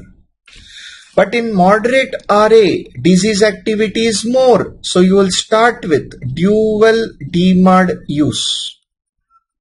First only, you will prescribe dual DMARD use. Wait for 6 weeks. If there is no relief of symptom after 6 weeks, then you will add the third DMARD. You want to add the third DMARD. And in spite of adding the third DMARD, if there is no relief in the 6 weeks, you will consider newer agent. In severe RA, you start only with triple DMARD therapy. And if there is no relief in 6 weeks, you must consider newer agent. So this is a simple logic, no? So when the patient comes to you with a mild elevation of blood pressure or sugar, we give one single drug. When the BP or sugar is very high, you start only with combination. Same way, DMARD is first line of choice. But when the disease is mild, you can give slow up titration. You can start with one, increase the dose, add the second, add the third. But in moderate, you are going to start only with the dual DMARD use and triple DMARD in a patient with severe RA. In a severe RA. And if they don't respond, what we do? Consider newer agent. Newer agent. So deformity relieves the pain, Nikhil. Pain नहीं होना चाहिए. Deformity मतलब joint dead हो जाता है, pen चला जाता है ना. तो वेट करो, ट्रीटमेंट कंप्लीट हुआ क्या मेरा? नहीं, फिर से तुम लोग तड़प रहे हो, है ना. तो बहुत अर्जेंसी में रहते हैं. Consider newer approved agents in RA. Why? Because these agents have higher success. These have higher success in inducing remission. In inducing remission more than the DMARDs. Almost 60 to 70% success. That means they are better than the DMARDs. That means they are better than the DMARDs. So बचा के क्यों रखा है? Why are we not giving it before only? Because of the high adverse drug reaction and because of the cost. Which adverse drug reaction? Main is the risk of TB reactivation. Very, very important in our country, and the high cost. So the newer agents are better than the DMARD true statement, in inducing remission. Better than the DMARD in inducing remission. But still, what happens is there is a high cost and high incidence of adverse drug reaction, because obviously they are more potent immunosuppressant than the DMARD. More potent immunosuppression than the DMARD. But at least they are available, making the prognosis is becoming favorable. The prognosis is become favorable with early DMARD due to early DMARD use and the availability of the new agent. And the new agent availability has made the prognosis of RA relatively better. Has made the prognosis of RA relatively better. But the prognosis remains poor in India. Why?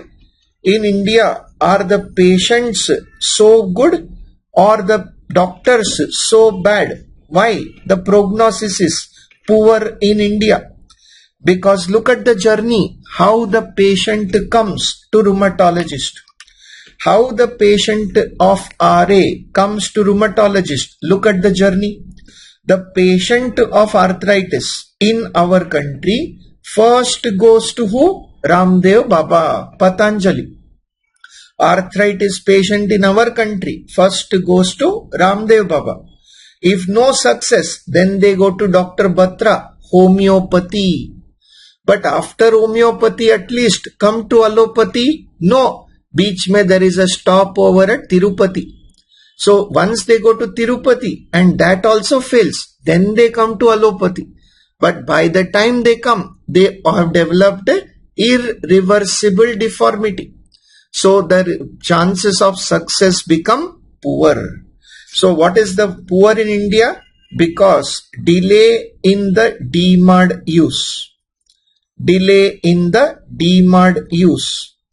Beyond 3 months. Beyond 3 months is the poor prognostic factor.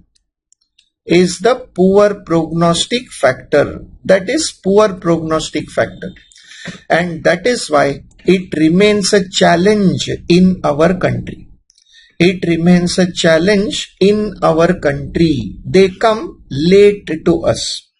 So moral of the story, Nikhil, हम DMARD बंद कभी नहीं करेंगे. Because you want to prevent other involvement also, na? It's not only about the joint. Right? So just for answering, आपका question है कि leflunomide कब देते हैं? A leflunomide is mainly preferred only as monotherapy.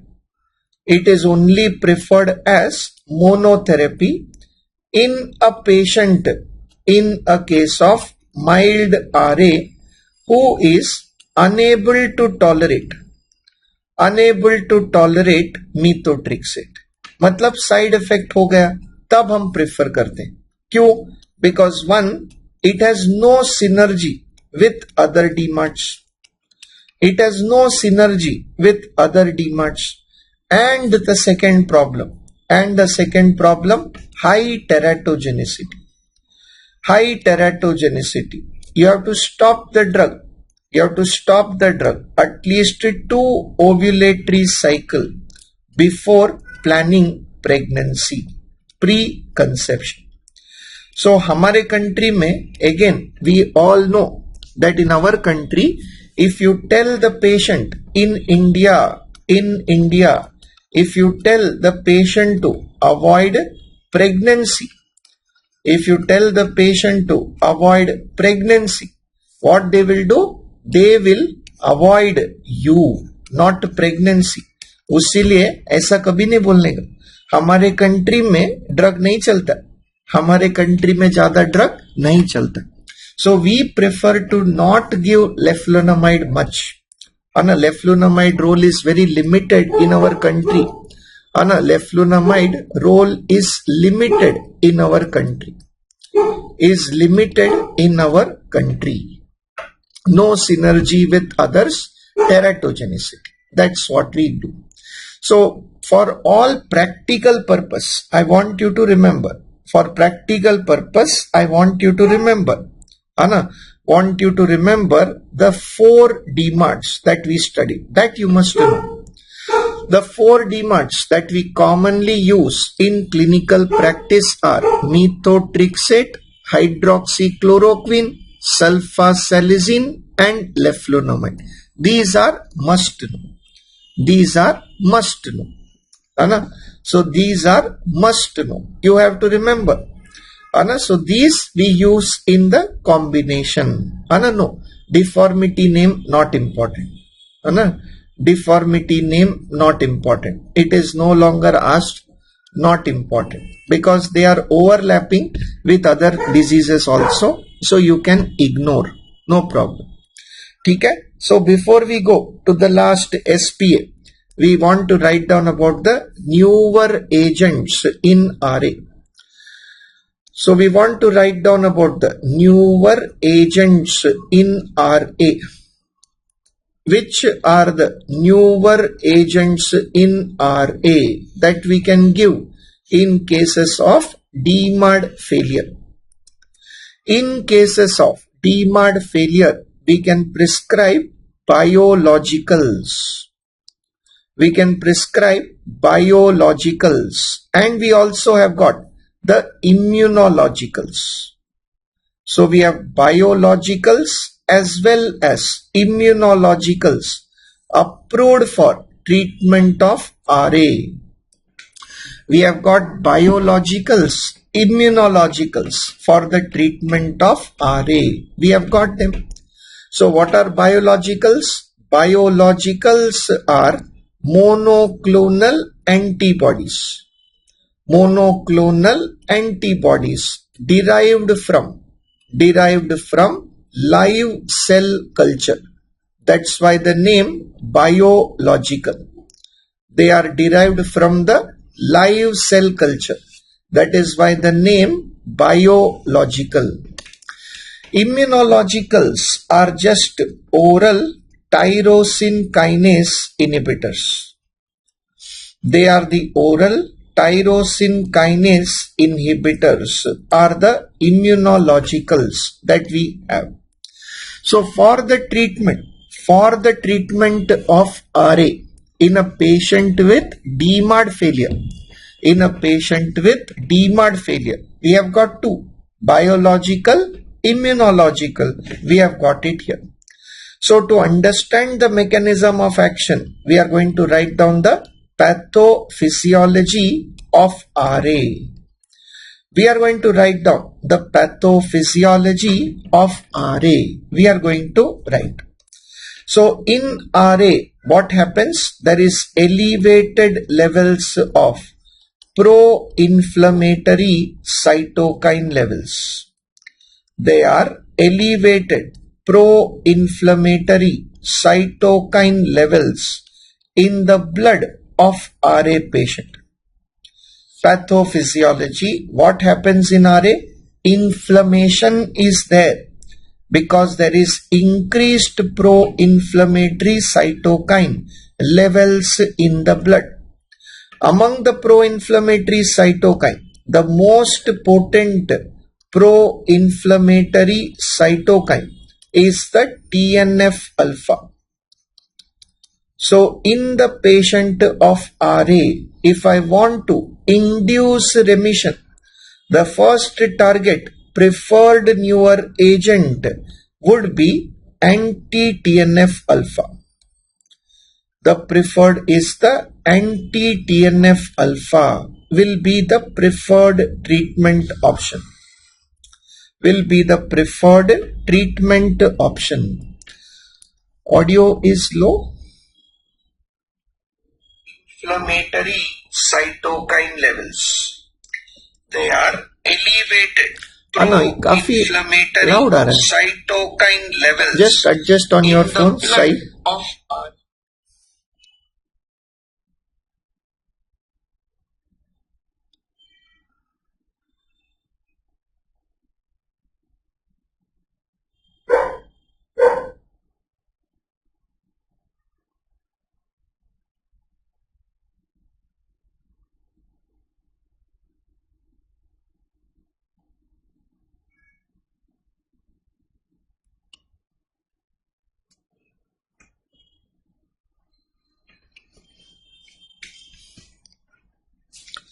Yes, anti-TNF alpha we have got here is etanercept. We have got etanercept, infliximab, etanercept, infliximab, adalimumab, adalimumab, and the golimumab is present.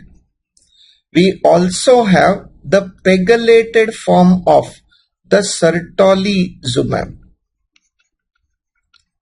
Pegylated form of sertolizumab is available with us. Pegylated form of sertolizumab is available with us. Right? So most potent is the TNF alpha levels.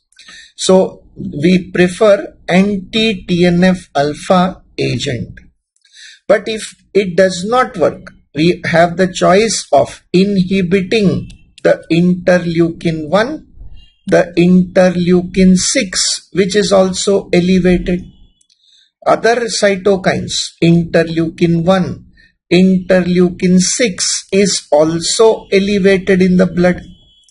So the TNF alpha plus the interleukin 1, TNF alpha plus the interleukin 1 predominantly stimulates the T cell. Predominantly stimulates the T cell, and the interleukin 6 is known to predominantly stimulate the B cells. Stimulates the B cells. We have got here. So the pathway will continue like this. So if you inhibit TNF alpha, you can induce remission, but you are suppressing T cell, and that is why making it the patient vulnerable to tuberculosis. Vulnerable to tuberculosis, which is problem in our country. But if TNF alpha also fails, you don't have to give up, because we have got interleukin 1 antagonist. We have got interleukin 6 antagonist. We have got T cell modulator. We have T cell modulator. And we have got anti-CD20 also. So we have got a different class of agents also approved for management of RA.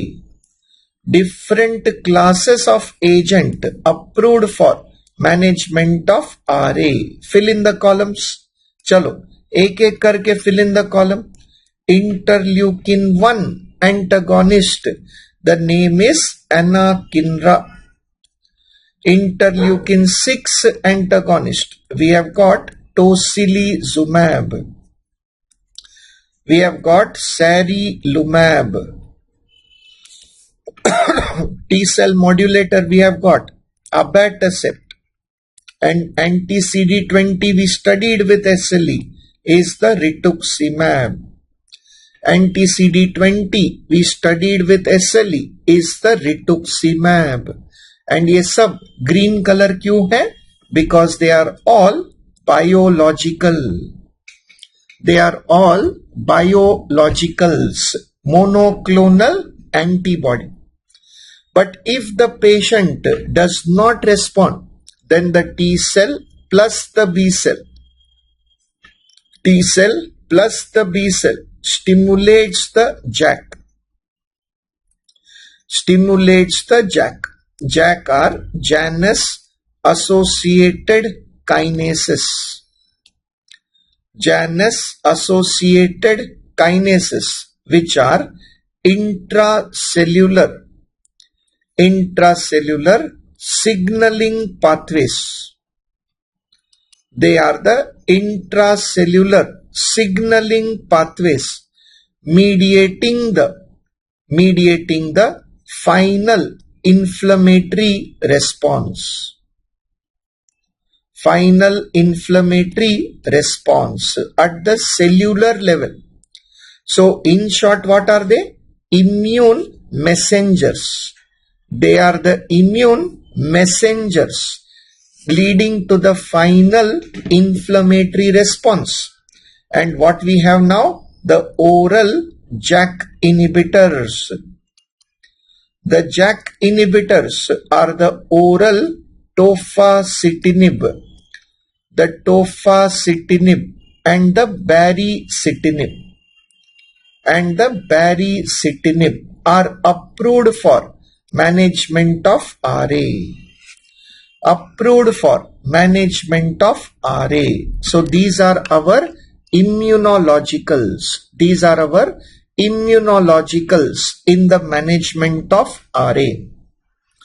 These are immunologicals in the management of RA. We have got here. So as I told you, the availability of the newer agent has changed the outcome of RA. So एक तो क्या हो गया? In RA we have started using DMARD early. Number 2, we have got variety of options in the newer agent. Making the overall prognosis favorable. But when favorable? With early treatment. Every month delay causes decreased induction of remission and increase irreversible deformity. So जितना delay होगा, outcome becomes poor in RA. Remember? So to finish the first session of today's class, let us do the last page, the topic of SPA. The spondyloarthropathies are a group of disorders. They are a group of disorders, okay, which need to be. They are the differential diagnosis for a patient of RA in a case of inflammatory polyarthritis.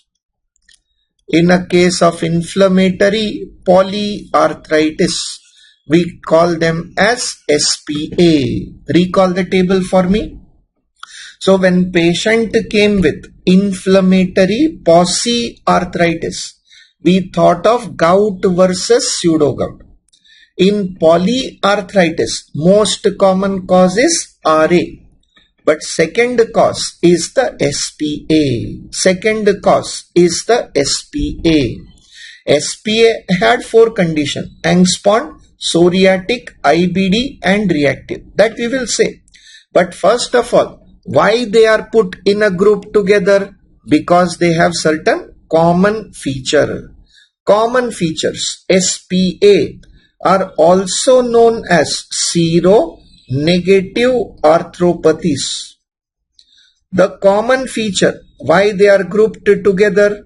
Because बीमारी तो different थे, but they are grouped together due to following common feature. That is seronegative arthropathies, because they are RA factor negative. Unlike the RA, they have strong family history of arthropathies.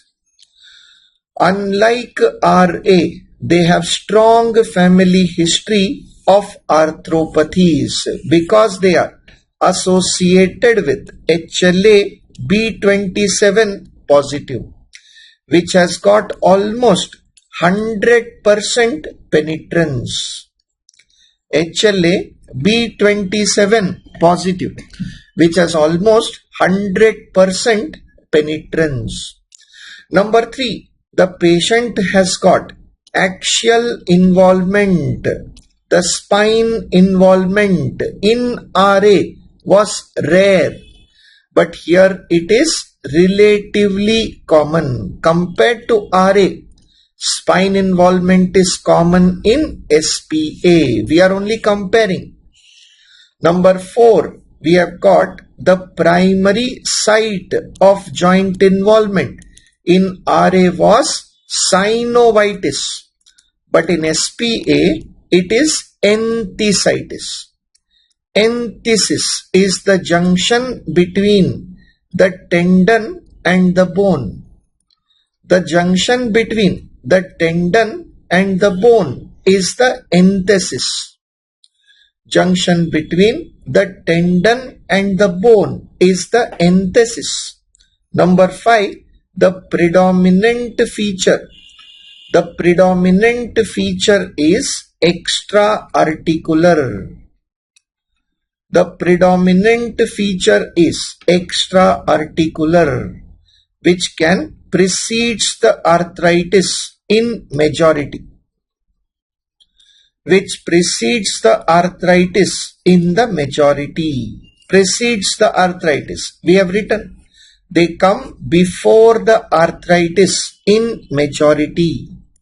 And important to differentiate because the first line of treatment is only NSAIDs, not DMARD. The first line of treatment is only NSAIDs, not DMARD, because SPA have got excellent response to NSAID. They have got excellent response to the NSAID. So remember this table. Lavanya, I'll come back to the table end of the session. Continue with this. SPA is a group of disorders which are differential for rheumatoid arthritis in a case of inflammatory polyarthritis. They are differential, but how are they different from RA? They are RA factor negative, family history positive, spine may be affected. First site is enthesitis. They come with extra-articular before the arthritis and respond well to NSAID therapy. Respond well to NSAID therapy. But we must know what are the indications for DMARD use in SPA. Indications for the DMARD use in the SPA. We must know. So when to use the DMARD in the SPA, we want to know. And similar to RA, what should we do if the patient has got DMARD failure? That also we must know. So in SPA, what to do when the patient does not respond to DMARD? That same point we must know like we did for RA. So let's classify. In the patient, indications for DMARD are only two. That is presence of bone erosions or the presence of marrow edema on radiology. Only two indications. So if the patient of SPA has got bone erosion or marrow edema on the radiology, you will start DMARD therapy. Which DMARD to give? All the DMARDs. All the DMARDs used for RA. Used for RA are also approved for SPA. Are also approved for SPA cases. So we have written in previous page. So we can give methotrexate, HCQ, sulfasalazine, leflunomide can be given in patient of SPA also. But I want to know the preferred choice. The preferred DMARD depends on the diagnosis. The preferred DMARD is based on the final diagnosis. Because SPA is not final. SPA is only group of disease. SPA is only group of the disease. So the final diagnosis, what are the final diagnosis possible in SPA? It can be a case of ankylosing spondylitis. Can be a case of psoriatic arthropathy, IBD associated arthropathy, or can be a case of reactive arthritis. So what are the possible diagnoses in SPA? ankylosing spondylitis, psoriatic arthropathy, IBD associated arthropathy, or reactive arthritis are our choice. So among these conditions, which are the preferred DMARD? We want to write down preferred DMARD. In the angspond, I prefer sulfasalazine, because it also has analgesic action. Analgesic action is present. Back pain will also be taken care of. Drug of choice for psoriasis is anyway methotrexate. IBD again, bowel symptom confirmed by sulfasalazine. Bowel symptom can be confirmed by sulfasalazine. And in reactive arthritis, I prefer hydroxychloroquine. I prefer the hydroxychloroquine can be preferred. Hydroxychloroquine can be preferred in this patient. Can be preferred in this patient. But if the DMARD fails, what about next? Like we did in RA, what biological can I give in the SPA? And what is the role of tofacitinib in SPA? I want to know. What is the role of tofacitinib in the SPA? I want to know. Biological. Only the anti-TNF alpha agents. Only the anti-TNF alpha agents are approved for use in SPA. Only the anti-TNF alpha agents are used in SPA. Tofacitinib only approved only for psoriatic arthropathy. Only for psoriatic arthropathy. It is approved only for psoriatic arthropathy. Only for psoriatic arthropathy. We can give them. So, what are the things? Double action. So, when you give sulfasalazine also has analgesic action. That is why it controls the low back pain of the ankylosing spondylitis. Sulfasalazine also reduces bowel symptom, diarrhea. That is why bowel symptom, diarrhea, anti-inflammatory. That is why preferred in IBD associated also. So it has got extra action, no? So that is why we prefer.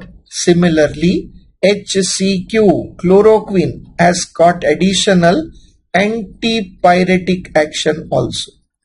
Chloroquine, additional antipyretic action also is present. So that is why the choice of DMARD depends on the final diagnosis. And based on the presence of the symptom, you can combine the agent so that they can give double action. If the DMARD fails, then you can only give anti-TNF alpha, tofacitinib only for the psoriatic arthropathy. So write down, last line is the prognosis. Last line of this session is the prognosis. But I am sure in this session, you have already become expert in my color coding. What is expert in the color coding? The worst prognosis is the red, ankylosing spondylitis. Best prognosis is green, that is reactive arthritis.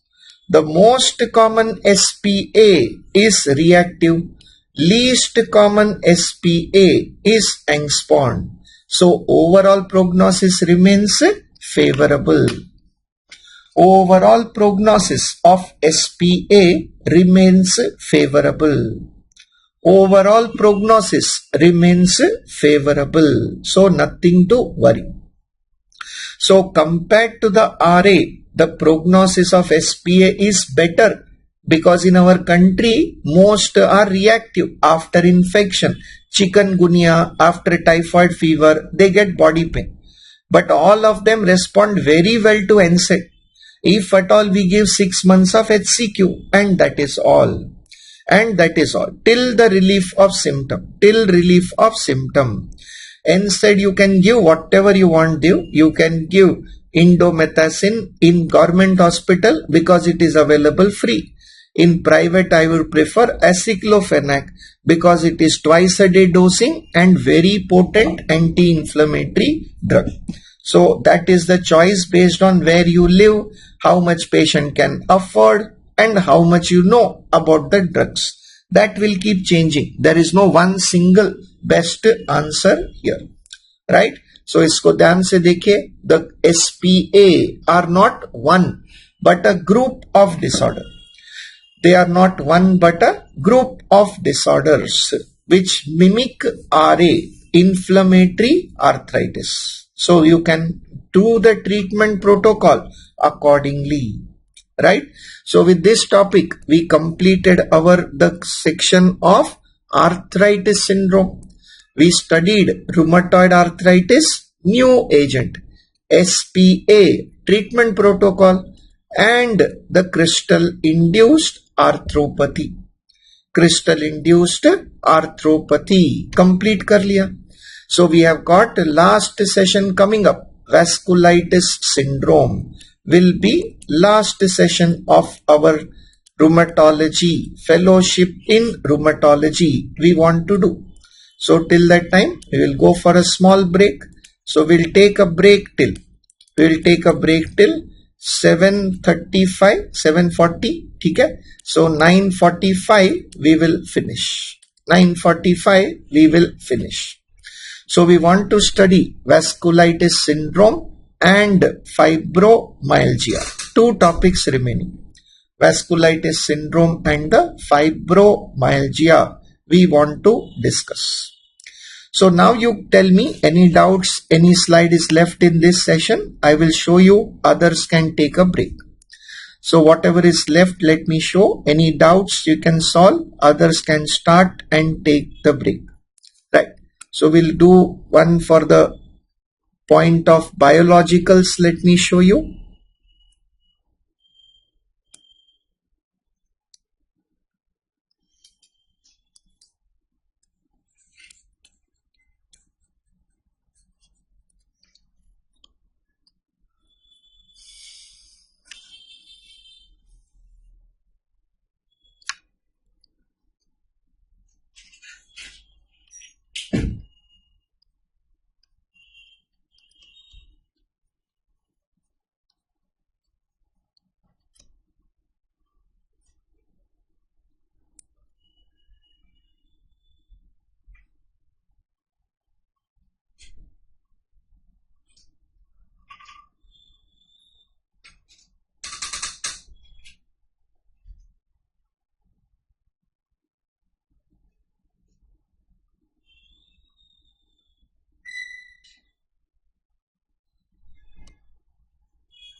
Right, okay, chalo, great. So arthritis, we have come one last session for the fellowship degree. है ना, चलिए, one last session for fellowship, that is vasculitis fibromyalgia. Right, so welcome to this last session of rheumatology. So in this session, we want to complete the last two topics of rheumatology. One, of course, the important group is the vasculitis syndrome that we want to talk about. But before we enter the vasculitis syndrome, let us complete the chota topic of fibromyalgia. Let's complete it here and then we go on to vasculitis syndrome. Right? So let us donate one page to fibromyalgia also. So what is fibromyalgia and why has it entered rheumatology? That's our question. So what is fibromyalgia? Why has it entered rheumatology? We want to know. Fibromyalgia typically affects middle-aged females. The cause is idiopathic. However, the risk factor is stress. The cause is idiopathic, but the risk factor is the stress. So even though we didn't know the cause, we thought of the following theories in pathology. Number one, we thought of the vascular hypothesis. That there is reduced blood flow to the thalamus.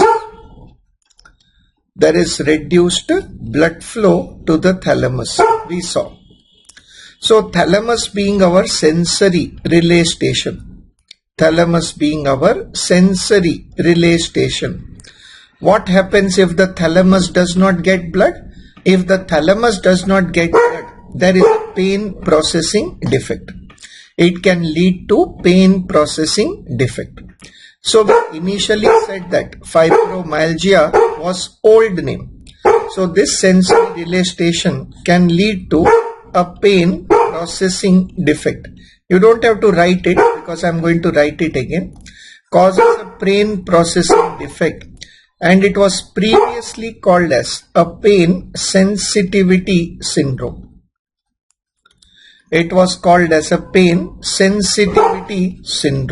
Was the old name. Just 1 minute.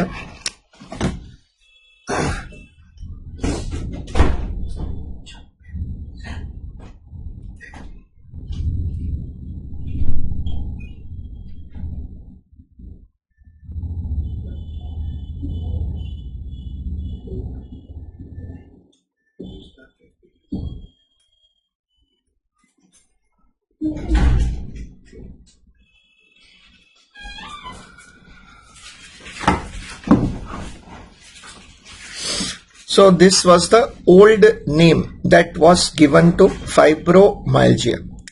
So initially we thought that it has to be dealt by the neurologist. Then there was a time when we thought that it was an endocrine disease. Then there is reduced cortisol response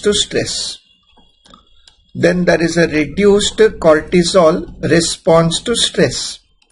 So that is why it becomes difficult to cope with the stress. That is why it causes inability to cope up with the stress. Because we all know that steroids are the feel-good hormones. So whenever body is under stress, the body releases steroid. So to cope up with the stress. But here the patient is stressed but not adequate cortisol. However, this theory did not sustain for long because the cortisol levels remain within the normal reference range. So now we have adopted the autoimmune model. We have got the autoimmune model for the fibromyalgia, and that is because we have found, so 50 to 60% cases have 50 to 60% have anti-polymer antibody positive. So 50 to 60% cases have got anti-polymer antibody positive, and that is why the fibromyalgia has now entered autoimmune, that is rheumatology disorder. The fibromyalgia is now classified as an autoimmune disease.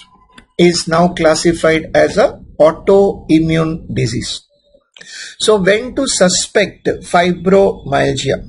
Clinical feature. When to suspect fibromyalgia?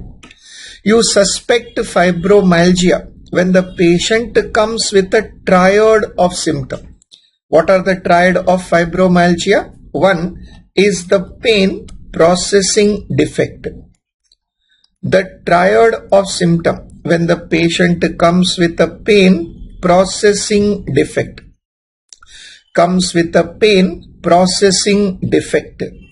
That means the patient will complain of multiple aches and pains. For a minimum duration of 3 months. So number one, when you get a middle-aged female having history of stress factor presenting with the triad of fibromyalgia, number one, pain processing defect, number two, having cognitive defect, and having the sleep defect. So the triad of the symptom are the pain processing defect, cognitive defect, and the sleep defect. Cognitive defect in the form of poor attention span and memory impairment. Poor attention span and the memory impairment. Sleep defect, there is a disruption of the restorative sleep. That is the NREM sleep is gone. And that is why the patient of fibromyalgia always wakes up tired. So the suspicion of fibromyalgia comes when the middle-aged lady presents with the triad of the symptom. That is the time when you consider the diagnosis as fibromyalgia. Think of the disease. But the diagnosis, it still remains a diagnosis of exclusion. So there is no single test to diagnose fibromyalgia. It remains a diagnosis of exclusion. Number one, you want to exclude medical condition. We want to exclude medical conditions with similar symptoms. अब same symptom तो नहीं होगा, similar symptoms means mimics you want to exclude. You want to exclude medical condition with the similar symptom. Example, a patient of B12 deficiency, D3 deficiency can also have muscle pain, sensory symptom, poor concentration, non-specific symptom can be there. Hypothyroidism, patient having Addison's disease, etc. So mainly you want to exclude nutritional deficiencies and endocrine causes.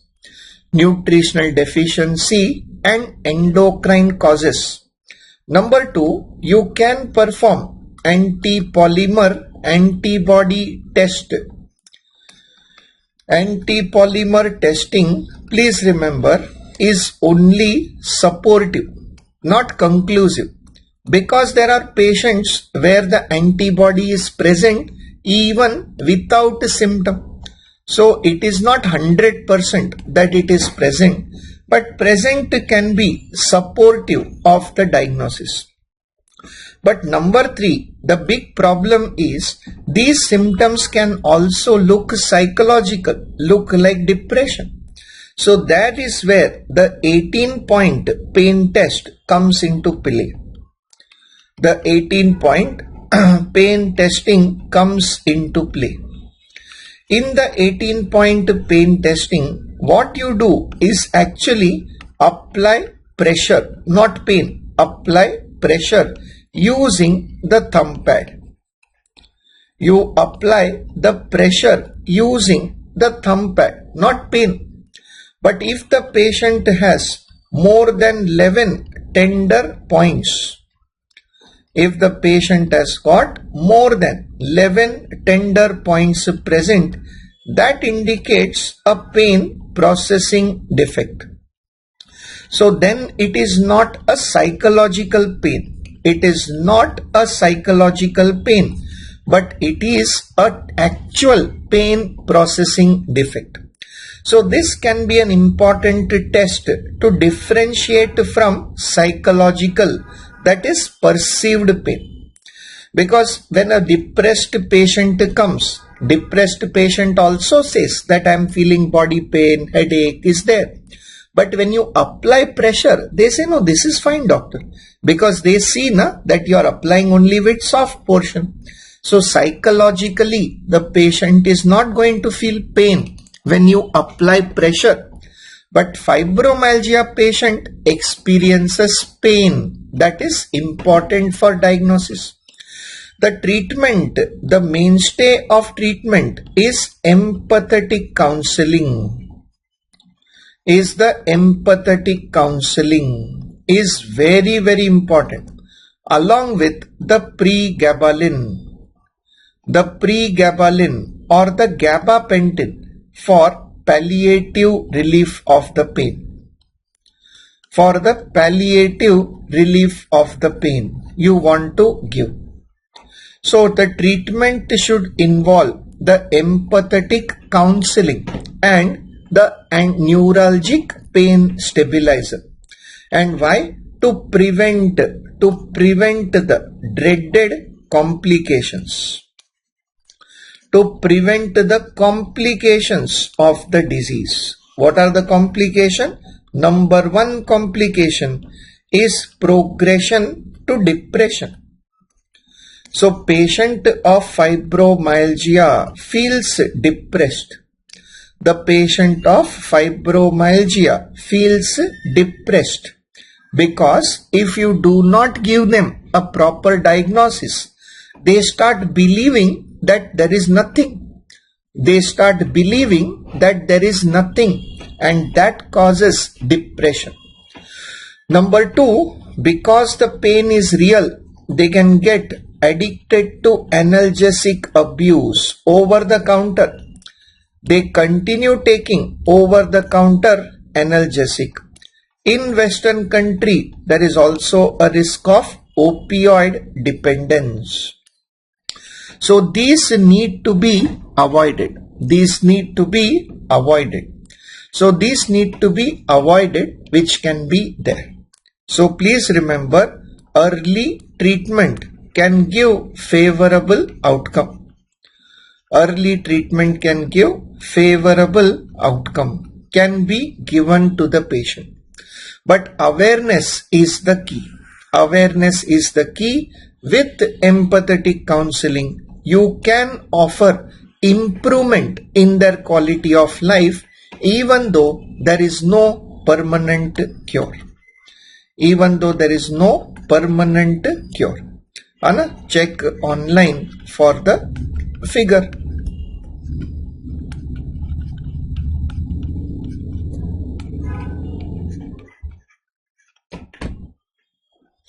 So this is what we have, fibromyalgia. The fibromyalgia is a central sensitivity syndrome, we call it today. So even though the disease can look like depression, it is important for us to separate it from depression because actually it is turning out to be a autoimmune problem. It is turning out to be a autoimmune disease. And with the diagnosis, you can give better outcome. Otherwise, there are complications which can hamper the quality of life in the patient. Can hamper the quality of life in the patient. So this is fibromyalgia for you. Fibromyalgia to be expected in a middle-aged female with history of stress. When the patient has got tired of the symptom, shouldn't be tired of the symptom, it can be, right? So that is what we are taking into consideration. So as I told you, it was initially treated by neurologist, then endocrinologist, then psychiatrist, but autoimmune है ना, तो welcome to rheumatology. Please remember from day one, rheumatology क्या है? Refugee camp है. Rheumatology is refugee camp. जिसका कोई नहीं होता उसका rheumatology होता है. Don't worry, हम सबको संभालते हैं. We don't give away anybody. So we want to diagnose and treat this patient. Autoimmune है तो हमारे पास रख लेते हैं. This is better to have. चलो, taking it forward, bringing us to the last main group of disease that we want to study, the vasculitis syndrome. The vasculitis syndrome we want to study. So bringing us to the last part of our session, last part of our journey together, है ना? End of 2 days. 2 days में 4 days फटाफट चला गया, where we could interact well and we could enjoy this whole process, है ना? So we are coming back to the end point. So ये छोटे topic हो गए and we come to the final topic, vasculitis syndrome. Coming to the last one, vasculitis syndrome, we are going to come back to. As we can see, the preferred classification today is based on size of the vessel. But before we write down the preferred classification, I want you to write a classification based on the pathology involved, because this is very, very important for MCQ. Based on the pathology involved also, vasculitis are divided into 3 groups. Based on the pathology involved, vasculitis patients are also divided into 3 groups. So which are the groups here? Which are the groups here? So groups here are the antibody mediated vasculitis. The antibody mediated vasculitis. Which is the antibody? The ANCA mediated vasculitis is one group of the disease. It is the one group of the disease. Antibody mediated vasculitis, important. Second one is the immune complex mediated vasculitis. Immune complex mediated vasculitis and the T cell mediated vasculitis, which are also known as the granulomatous vasculitis. The granulomatous vasculitis, they are also known as the granulomatous vasculitis. Very, very important. So this classification is very important for MCQ as well as interacting in this session. I want you to understand, vasculitis are a group of disease where there is inflammation in the vessel. Inflammation in the vessel is vasculitis syndrome. But based on the pathology, we can divide vasculitis syndromes into 3. Which are the causes? ANCA mediated. ANCA mediated includes Wegener's granulomatosis. But yesterday I told you, name of a scientist no longer recommended. So the new name is granulomatous polyangiitis. Name of scientist is no longer recommended. So the new name for Wegener is the granulomatous polyangiitis is the new name for Wegener. The second topic we have to study today is the Church-Strauss syndrome. The Church-Strauss is also name of the scientist. Present name is EGA. What is EGA? This is eosinophilia. This is the eosinophilia with the granulomatous angiitis. Eosinophilia with granulomatous angiitis we have got, and we have got microscopic polyangiitis. The microscopic polyangiitis, the MPA, is present in this column. So please remember, I want all of you to be very, very alert. Last session, but very high yield session, is vasculitis syndrome. High yield topic is vasculitis syndrome. So under ANCA mediated, there are three topics: Wegener's, Church-Strauss and MPA. Immune complex mediated disease are classical. Classical is another name for idiopathic pan. Classical is another name for idiopathic pan. Polyarteritis nodosa. Polyarteritis nodosa. The second topic, immune complex, is HSP. HSP is the henoxalon purpura, but henoxalon also is name of the scientist, not preferred. Now the new name is the anaphylactoid purpura. The new name for HSP is the anaphylactoid purpura, is the new name for HSP. The T cell mediated granulomatous vasculitis includes both the large vessel, giant cell arteritis, that is GCA, giant cell arteritis, that is GCA, giant cell arteritis, and the Takayasu's disease. Now the Takayasu also is the name of a scientist which we don't want. So the new name for Takayasu's disease is the aortic arch syndrome. It is the aortic arch syndrome. And then we have got a repeat of Wegener's and Church-Strauss syndrome. The Wegener's and the Church-Strauss syndrome, as the name only tells, both of them are granulomatous pathology. So they have got dual pathology. What you can say? They have got dual pathology, can be present in some diseases, like we have got Wegener and the Church-Strauss syndrome. Wegener and the Church-Strauss syndrome. So very, very important table. Recall everybody. So vasculitis means, literally means inflammation of the vessel.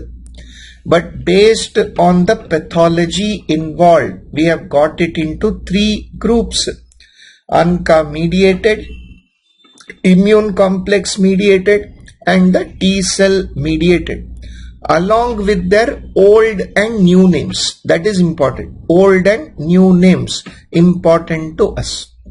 But now we can study the new classification. The new classification of vasculitis syndrome. The new classification of the vasculitis syndrome is based on the size of the vessel predominantly involved. Size of the vessel predominantly involved. We can divide vasculitis into three. vasculitis syndrome based on the size of the vessel involved. Based on the size of the vessel involved can again be divided into three. We have got small column for large vessel vasculitis, small column for medium vessel vasculitis. So we have got large vessel vasculitis, medium vessel vasculitis, and the small vessel vasculitis. And the small vessel vasculitis is present. Small vessel vasculitis is present. Large vessel, medium vessel, and the small vessel vasculitis are present. Under large vessel, we want to study two topics: giant cell arteritis and the Takayasu arteritis. Giant cell arteritis and the Takayasu arteritis we want to study. Giant cell arteritis, Takayasu arteritis. Under medium vessel, we want to study the topic of classical pan and only enumerate the topic of Kawasaki's disease, which comes before 5 years of age, refer to pediatric. All the diseases which have not mentioned on top are idiopathic in nature. We don't know the mechanism. We don't know mechanism. याद रखिए मनसा, whichever topic we have not written in above table, consider them idiopathic. The small vessel vasculitis are divided into two based on the ANCA. The small vessel vasculitis are divided into two based on the ANCA. They are divided into the two based on whether they are ANCA positive or ANCA negative. ANCA positive or ANCA negative, divide them into two. The ANCA positive or the ANCA negative, divide them into the two broad categories. ANCA positive, ANCA negative, two broad categories we have got here. ANCA positive we know is also called as C ANCA and P ANCA, but these names are obsolete, outdated. So C ANCA has now become anti-PR3, antibody against proteinase 3. Antibody against proteinase 3. P ANCA has now become anti-MPO, antibody against myeloperoxidase. So name has been changed. There is nothing like C ANCA, P ANCA anymore. The C ANCA is now called as anti-PR3. P ANCA is called anti-MPO. Diseases are the same. We have got Wegener's granulomatosis, we have got the Church-Strauss disease, and we have got the microscopic polyangiitis. Church-Strauss and the microscopic polyangiitis. So previous chart we have three diseases which are ANCA positive. ANCA negative we want to discuss only. So we want to discuss HSP also. You can refer to pediatric actually, because 90% of HSP occur before 10 years of age. So Kawasaki and HSP, better you refer to pediatric class. We will finish our class with a note on Behçet's disease. Even though we have written it under small vessel, it is actually an example of variable vessel vasculitis. It is an example of variable vessel vasculitis because it can affect medium and large vessel also. because it can affect the medium and small vessel also can be affected in Behçet's disease.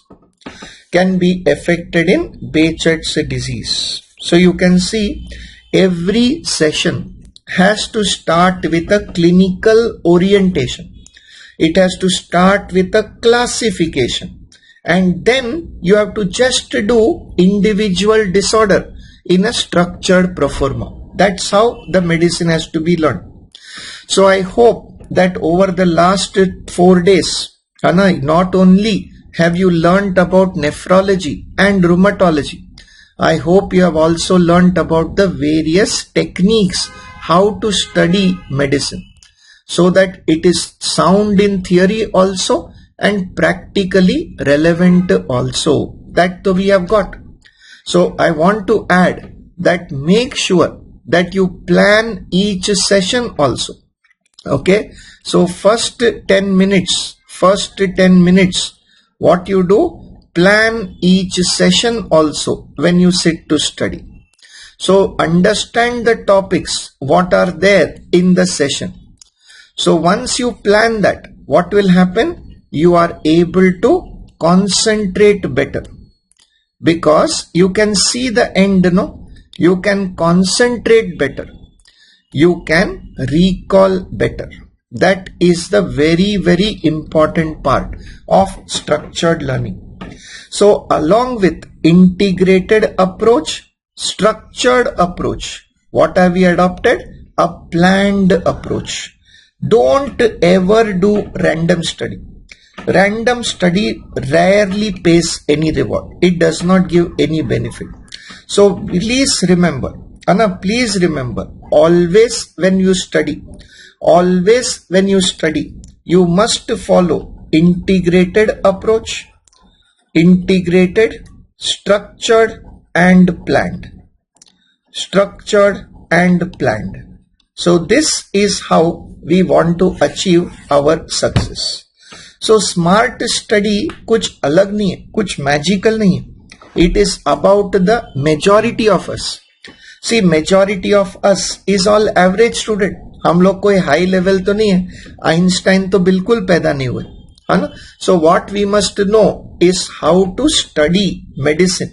If this is taught to us, I am sure all of us would have excelled much more than what we are today. अगर MBBS time में if somebody had taught me that this is the way to study, my MD medicine would have been much more rewarding, na?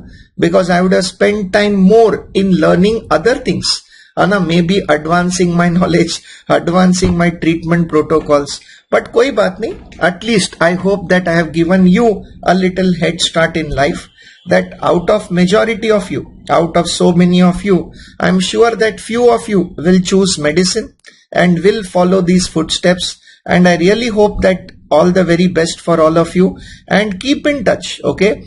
So in DAMS, all of us teachers, we don't teach just for, the duty of it. For us, it's very emotional. It's very passionate. And each one of you is going to be connected to us for this life. So don't think that आज lecture खत्म हो गया, Srinath sir भूल जाएंगे, है ना. मैं कभी नहीं भूलता रे. ऑब्सेशन है मेरे को, है ना. Obsession is so much that I will not forget each one of your names. So it's very important that we stay connected and reach the top together. Always remember, journey together is more fun. Journey together is more fun. It's more enjoyable and always more rewarding.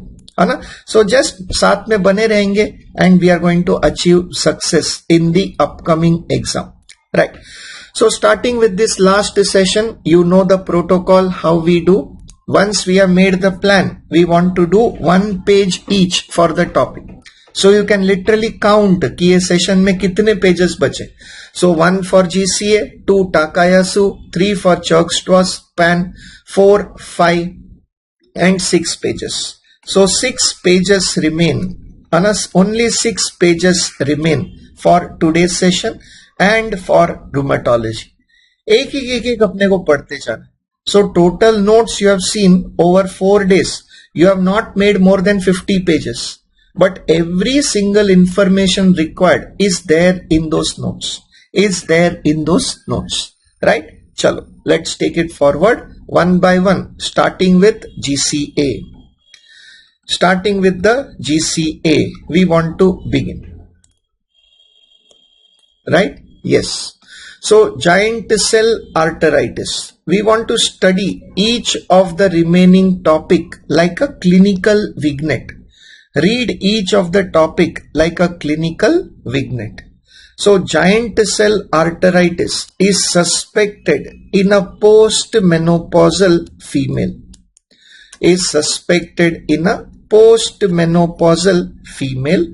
It is idiopathic and it is a T-cell mediated vasculitis. This information we already have written in our classification. So giant cell arteritis, the topic giant cell arteritis is suspected in a postmenopausal female. It is suspected in a postmenopausal female. There is idiopathic, no cause of the disease. Pathology is the T-cell mediated vasculitis. T-cell mediating vasculitis. What are the clinical features? Please remember, in vasculitis, in all the vasculitis, the clinical feature depends on the vessel involved, depends on the artery involved. So area supplied will face the ischemia leading to symptom. So in GCA, the common vessel involved is the carotid artery. The common artery involved is the carotid artery is involved. The symptom can also be due to pathology.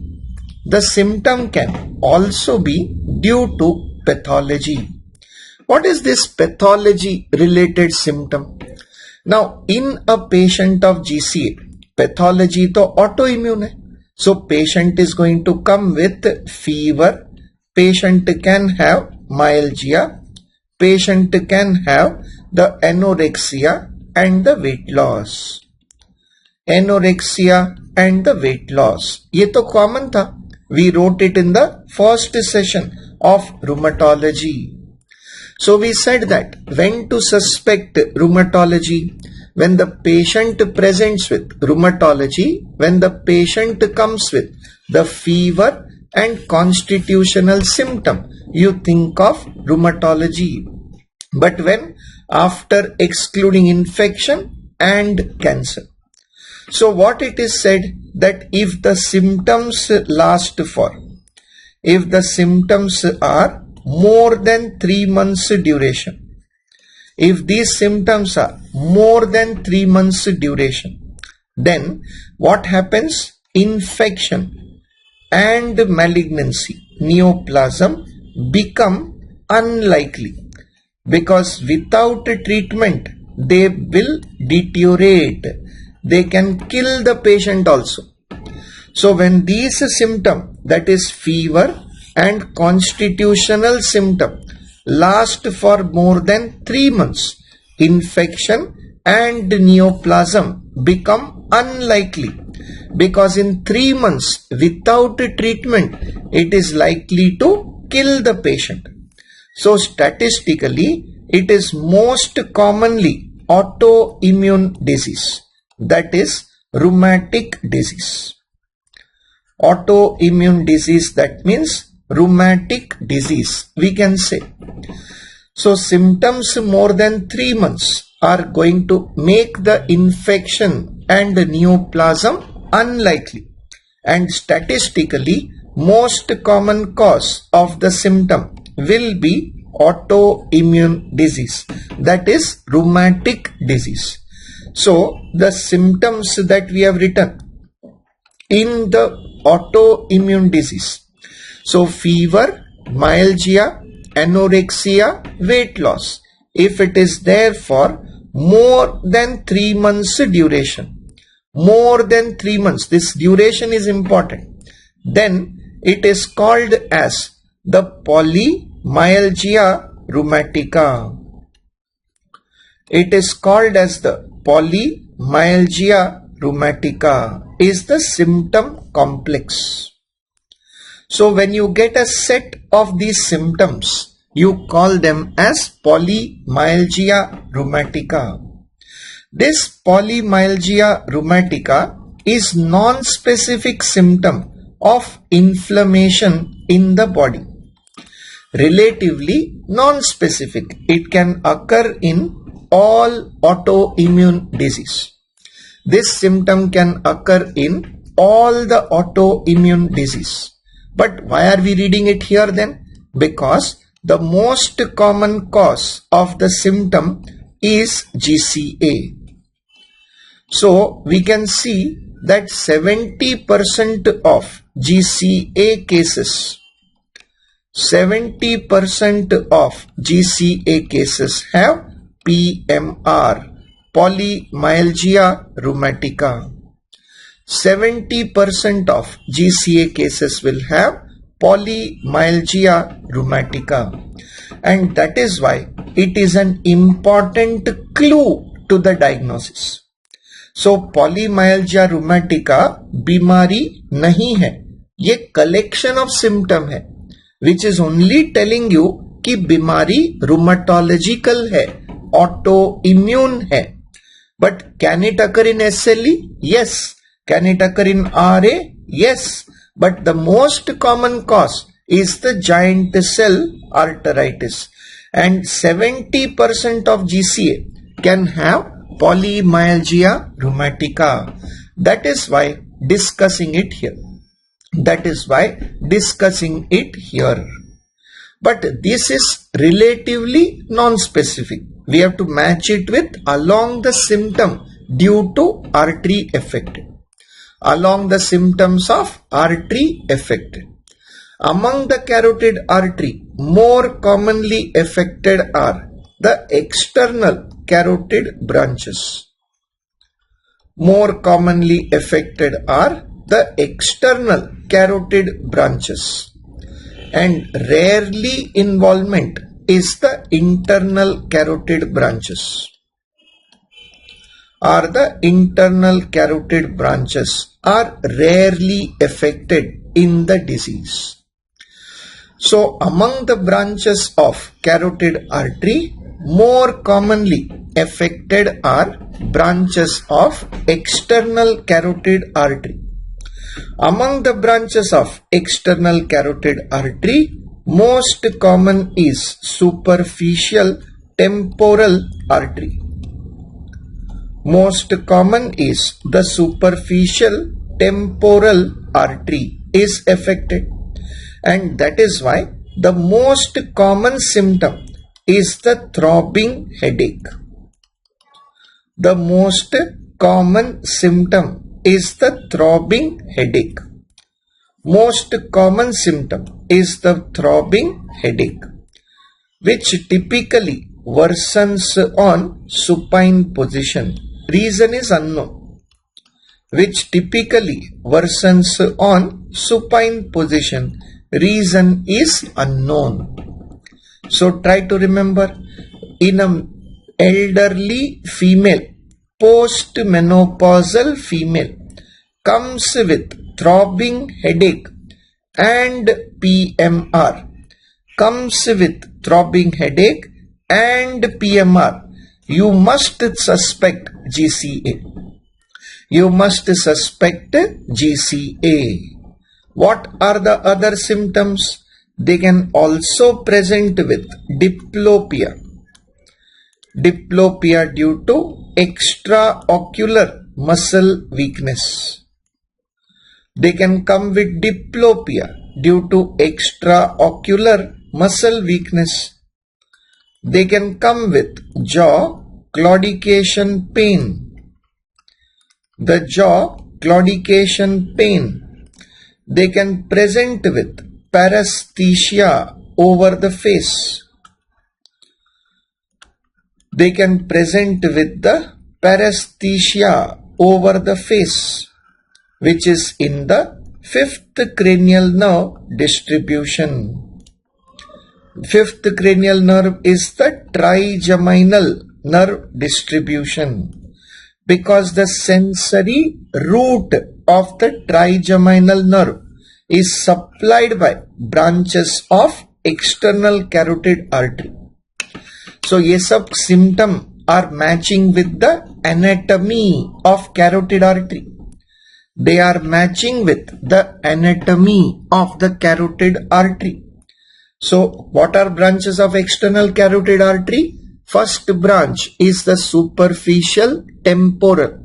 Second branch supplies the extraocular muscle.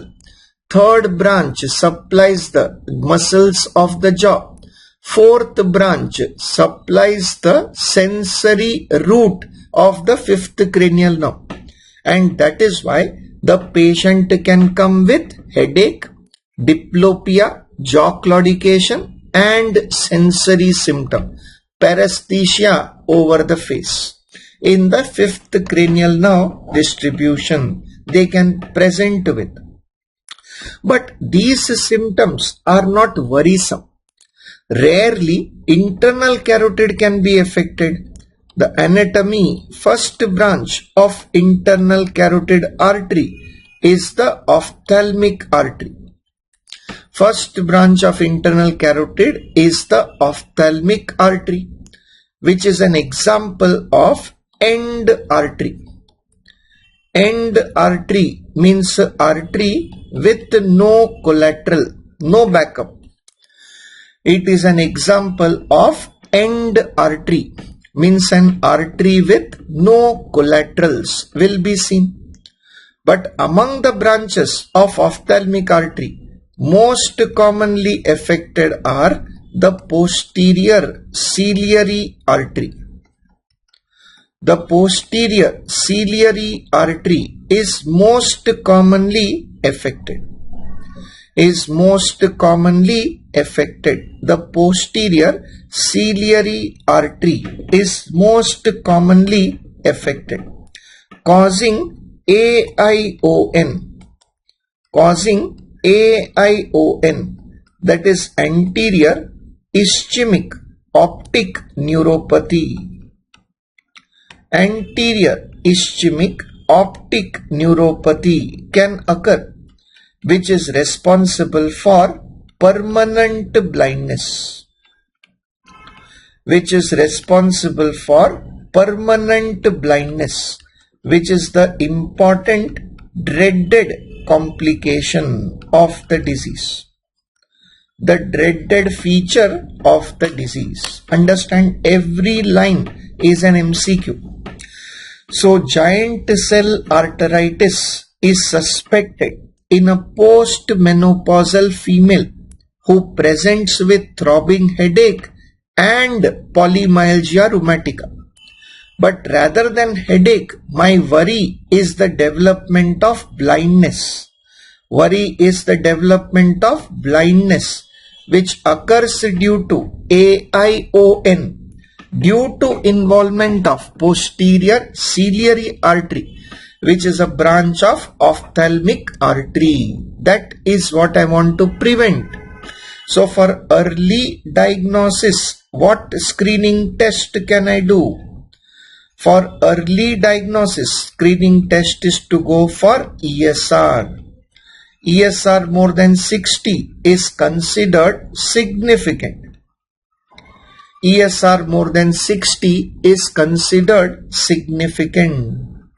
But the gold standard of diagnosis remains temporal artery biopsy.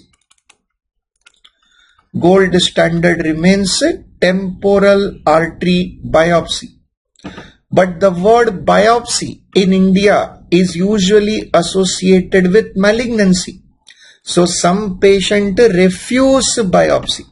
So we have got Doppler is an approved alternative by EULAR. It is a EULAR approved alternative to temporal artery biopsy. So gold standard remains biopsy only. But in a patient who refuses to do the biopsy, you can go for Doppler study. On the Doppler, the presence of halo sign. MCQ, the presence of halo sign is characteristic of the disease. The presence of halo sign is characteristic diagnostic of the disease. So first we will do the ESR, then we will confirm it using ideally biopsy. But if patient is unable to consent, you can at least do Doppler, confirm the diagnosis. What is the treatment? Drug of choice is the steroid. So problem shuru na? Steroid is not a very loud drug in our country. In our country, the word steroid invokes a very, what I call this, psychological anaphylaxis. The word steroid in our country, India, invokes, according to me, psychological anaphylaxis. Try करना, patient को बोलना आपको steroid लेना पड़ेगा. Patient का response कैसा रहता है? स्टीरॉइड, है ना? That is psychological anaphylaxis. So patient is going to have psychological anaphylaxis कि स्टीरॉइड क्यों ले रहे हैं? हेडेक है ना, नहीं लेना है मेरे को steroid. So but what is we giving steroid for? Steroid is the only treatment to prevent the dreaded complication.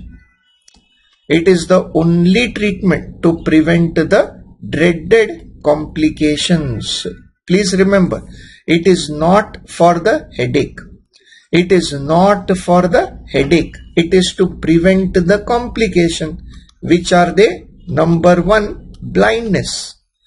Number one, blindness. And number two, aortoarteritis. The aortoarteritis, which can lead to dissection, leading to death of the patient. So we need to prevent these complications, because once they occur, they can be life-threatening.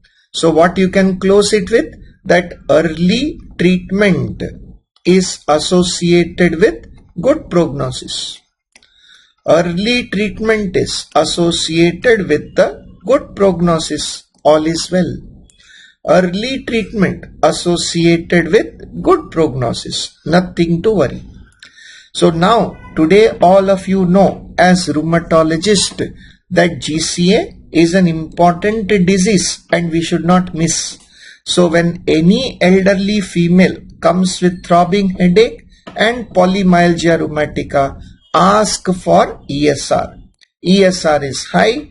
Do biopsy or Doppler and start the patient on steroid immediately. Outcome will be favorable. So tick कर लेते हैं. So first topic done. Giant cell arteritis. That's why our colors are also matching. Good prognosis होगा तो green color. अब Takayasu जाहिर है it is bad disease to have. Takayasu by the color red already conveys not good disease to have.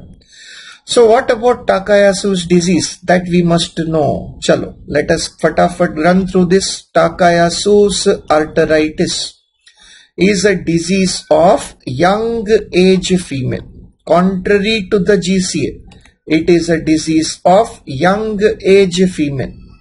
However, pathology is idiopathic. Pathology is T-cell mediated vasculitis. Same like GCA. T-cell mediated vasculitis. We are going to call this. So it is also idiopathic T-cell mediated vasculitis affecting young girls. How do they present? Clinical feature. I told you, in vasculitis syndrome, clinical feature mainly depends on the vessel affected. It mainly depends on the artery involved. Which artery can be affected? Answer: Takayasu can affect all the direct branches of the aorta. The Takayasu can affect all the direct branches of the aorta, and that is why the new name is the aortic arch syndrome. The new name, it can affect all the direct branches of the aorta, and that is why the new name is aortic arch syndrome. Among the branches of the aorta, the most common branch affected is the subclavian artery. Among the direct branches of the aorta, most common remains branches of subclavian artery. It can also affect the carotid or the vertebral artery. It can affect the celiac artery. It can affect the renal artery, and it can affect the coronary, though it is least common, less than 1% of the cases. But all direct branches of aorta can be affected in the disease. So what will be symptom? In subclavian occlusion, there will be upper limb claudication pain.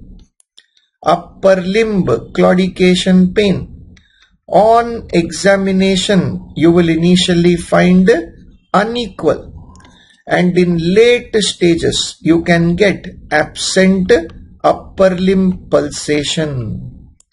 And that is why it was also known as pulseless disease. Though this term is obsolete, we don't prefer to use this term anymore, because this feature is neither early nor specific to the disease. It is neither early nor specific to the disease, but है ना, Takayasu also called pulseless disease. Carotid and vertebral involvement can lead to recurrent transient ischemic attack or stroke. Celiac artery can cause chronic mesenteric angina.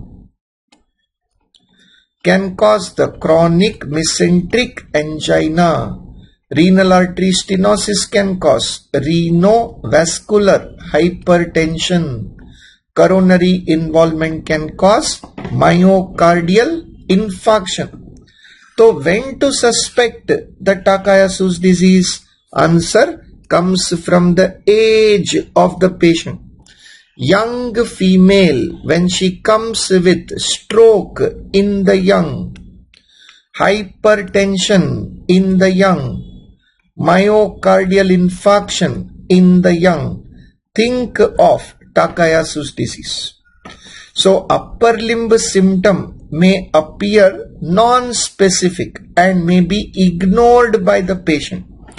But the development of stroke, hypertension and heart attack will never be ignored. What is the gold standard of diagnosis? MR aortography. MR aortography is the gold standard of diagnosis. The treatment is to start the patient on immunosuppression. But immunosuppression will only prevent progression. Once you start immunosuppression, it will only prevent the progression. Patient still needs vascular surgery, angioplasty or bypass graft surgery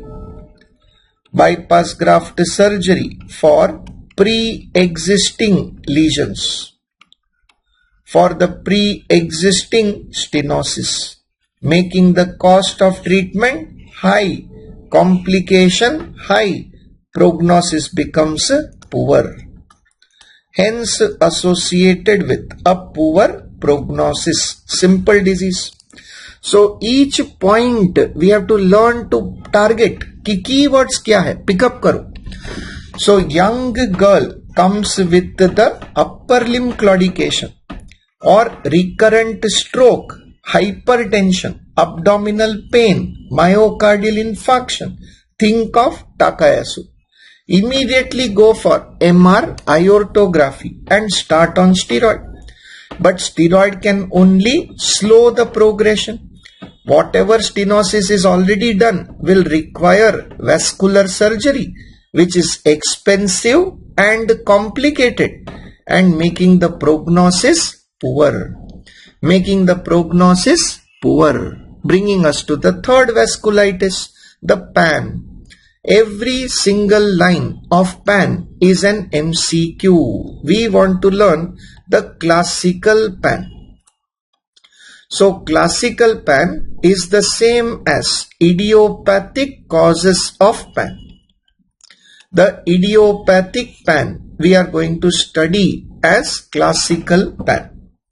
So when to study epidemiology? When a patient is a middle-aged male coming with the feature of PAN, you will first exclude the chronic hepatitis B infection. You will exclude the chronic hepatitis B associated PAN, which is 30% of the cases. So after excluding the hepatitis B infection, the PAN cases that remain are rheumatology, classical PAN. The ones that remain are the classical PAN after excluding infective causes. Every single line is an MCQ. What was the pathology? Immune complex mediated vasculitis. It is the immune complex mediated vasculitis, right? PAN is immune complex mediated vasculitis. Which part of the vessel does it affect? Affecting the medium-sized arteries. Affecting the medium-sized arteries are involved. But where they are affected? Right at the bifurcation. Bifurcation, another name is the node junction. The node, the junction को बोलते हैं ना, इसीलिए नाम क्या है? Polyarteritis nodosa. Multiple artery junction is affected. Multiple artery junction is affected in the disease. But what does it cause? It causes fibrinoid necrosis at the junction. Hence, the new name for classical PAN is the systemic necrotizing vasculitis. The new name for PAN is the systemic necrotizing vasculitis भी कहते हैं, based on pathology. So it affects the medium-sized artery at the bifurcation. Artery contains blood under pressure, no? Artery is having blood under pressure. Junction weak हो गया, तो what happens in the junction? Microaneurysm formation. And that is how it predisposes to the microaneurysm formation. It predisposes to the microaneurysm formation. है ना, short form लिख के रखते हैं MA. Microaneurysm formation will occur. So you can see every single line is important for MCQ. So PAN is first you have to exclude hepatitis B. Then you call it classical PAN. Classical PAN is also called systemic necrotizing vasculitis because it causes fibrinoid necrosis at the bifurcation of medium-sized artery leading to microaneurysm formation. What are the clinical features? The clinical features are due to pathology and due to the vessel affected. The clinical feature due to pathology are the arthralgia, joint pain. What is pathology? Immune complex disease. which is present in 90% cases but non-specific for diagnosis. So the most common symptom of PAN is joint pain because of immune complex mediated. Immune complex causes deposition in the joint causing pain. It is common symptom but non-specific for diagnosis. Clinical feature due to the artery involved. Most common artery involved is the renal artery involvement. Most common artery involved is the renal artery, followed by the cutaneous arteries supplying the skin and the muscle. The cutaneous arteries are involved in the PAN. There can also be nerve involvement in the PAN. Nerve involvement in the PAN. So most commonly, patient comes with joint pain, but that is non-specific. Renal artery involvement causes hematuria.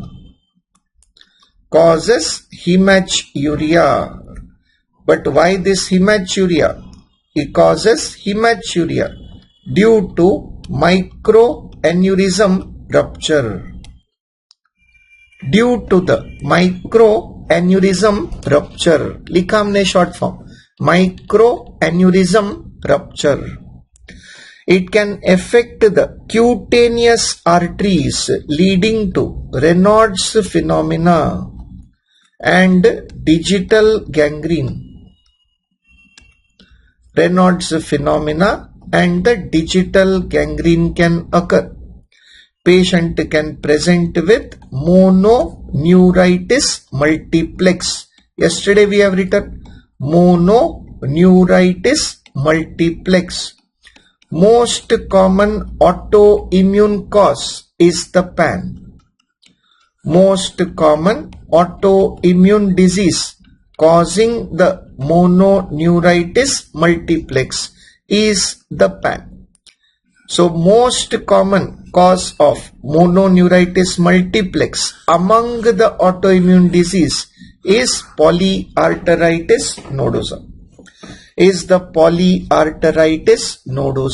So compare the symptom now and tell me which other disease does it look like. When I tell you patient has got joint pain, kidney involvement, Raynaud's phenomena and neuropathy, how does it look? Like lupus, systemic sclerosis जैसा, SLE जैसा. So the PAN can mimic lupus. That's why important in exam.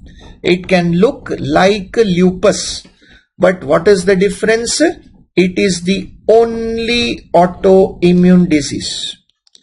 It is the only autoimmune disease causing hematuria without causing GN, without causing glomerulonephritis. That we have written. Glomerulonephritis, and that is why the typical symptom, what will be there? Hematuria with no dysmorphic RBC. There will be no dysmorphic RBC. That is the key word. Hematuria without causing glomerulonephritis is the PAN. Raynaud's and the digital gangrene are non-specific, but the most specific cutaneous manifestation of PAN. Most specific cutaneous manifestation of PAN are the libido changes. That is skin mottling. Libido changes, that is skin mottling, which we have usually seen in the dead patient post-mortem only. But if a live patient comes with libido, first thing you think of is PAN. Neuropathy common in the pan, but gonadal artery involvement unique again, because no other disease we have written this. Gonadal artery involvement can present with abdominal pain which mimics torsion, ovarian or testicular torsion. Ovarian or testicular torsion. It can present as acute abdominal pain. Patient can come as acute abdominal pain.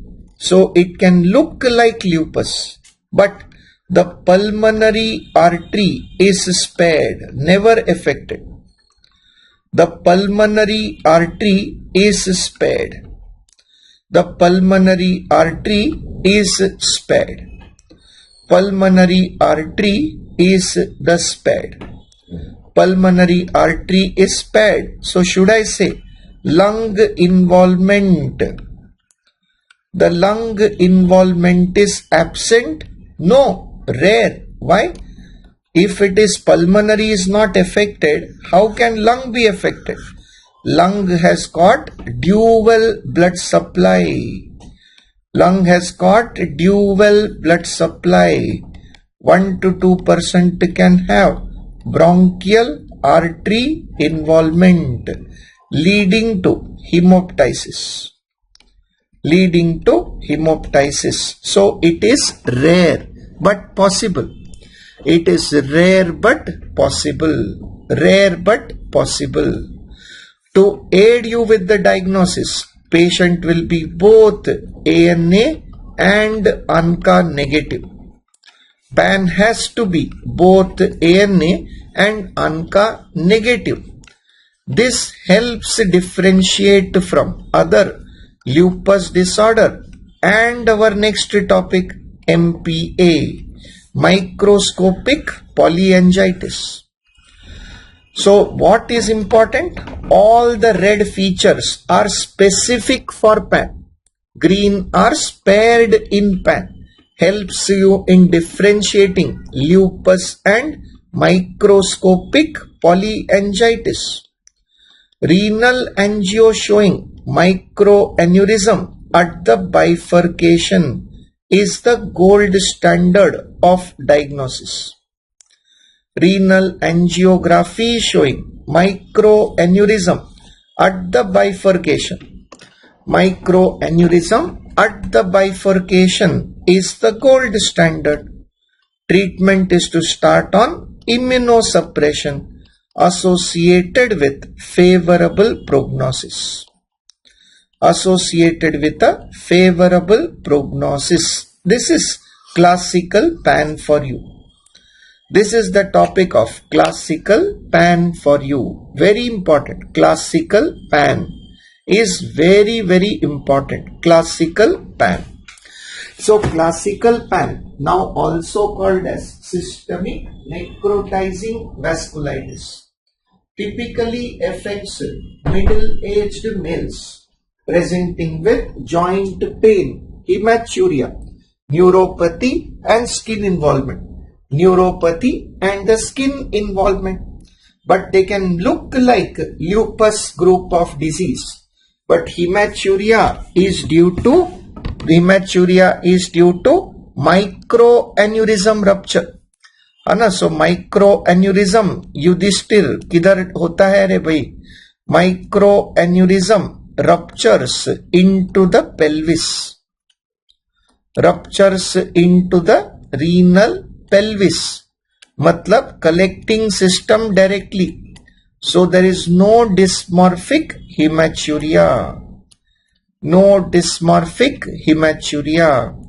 है ना. सो जय Patel, will it be more helpful? तो सब कुछ हो सकता है मेरे भाई, है ना. Renal artery is most common, hence preferred is renal angio is preferred more than biopsy because renal angio is non-invasive.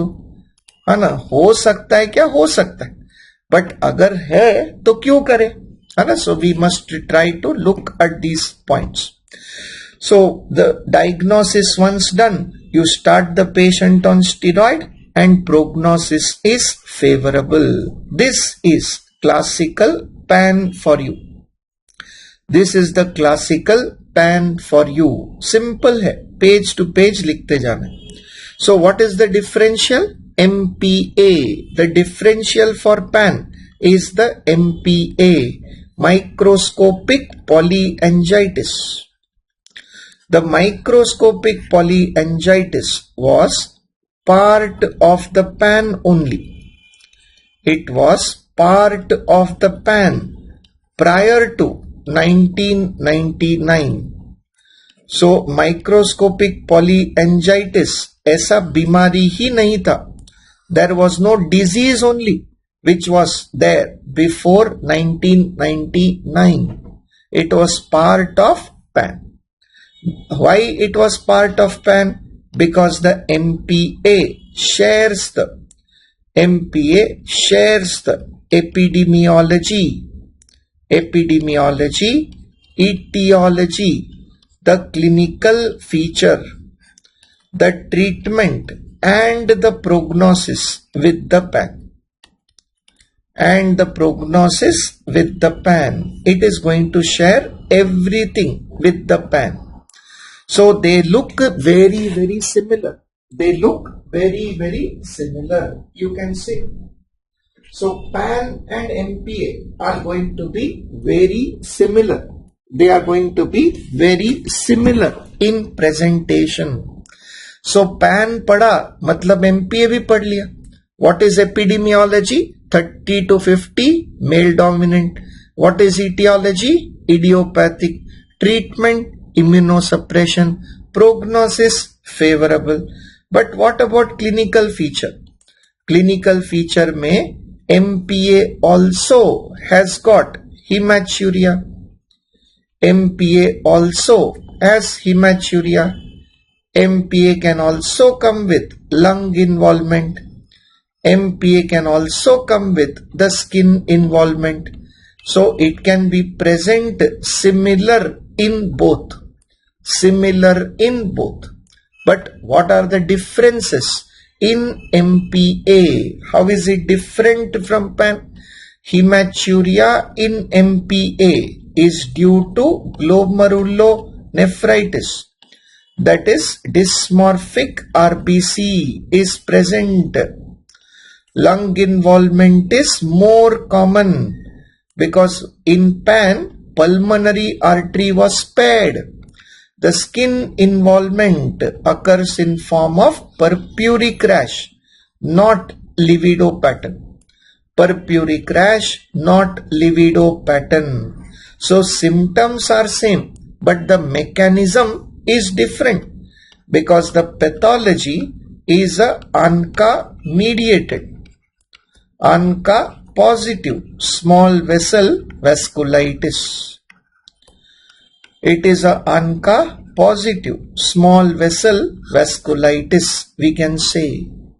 So microscopic polyangiitis was part of pan only because they look very similar. But because the pathology is different, it has been classified as a new disease, classified as an independent disease. But the clinical feature can look similar, and in MCQ, this is what will help you. But together, what it reminds us of now? Hematuria and lung involvement. It becomes part of pulmonary renal syndromes. Good posture के साथ जोड़ना पड़ेगा. Pulmonary renal syndrome. So write it down here. Approach to a patient with the pulmonary renal syndrome. Write down approach to a pulmonary renal syndrome. Remember, recall good posture. What is pulmonary renal? When the patient has GN with lung involvement. When the patient has GN with lung involvement, age group was common, 30 to 50, male dominant disease. Approach to patient with pulmonary renal syndrome. The epidemiology common, males more than female. I'll show you in the previous part. So from nephrology, let me show you this chart. What we studied in nephrology. Let me put this chart in front of you. So in nephrology also we have written. Look at this point here. Pulmonary renal syndrome, 30 to 50 year, males more than female. GN with lung involvement. Classical is the good pasture syndrome, only 2 organ. But when any other organ involvement present, answer was vasculitis syndrome. Today we are on that topic of vasculitis syndrome. So bringing you back here to present day. When patient comes with pulmonary renal syndrome, what should you look for?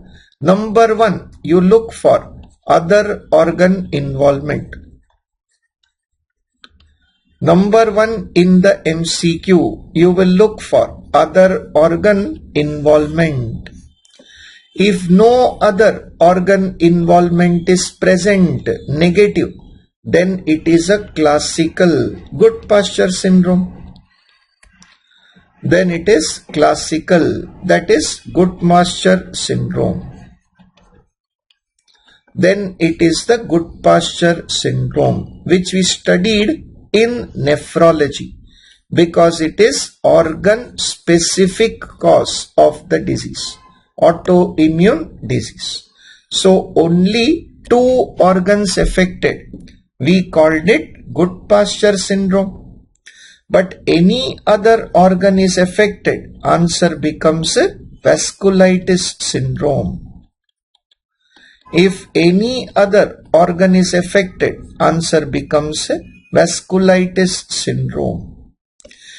In the vasculitis syndrome, based on ANCA, we can identify the probable cause.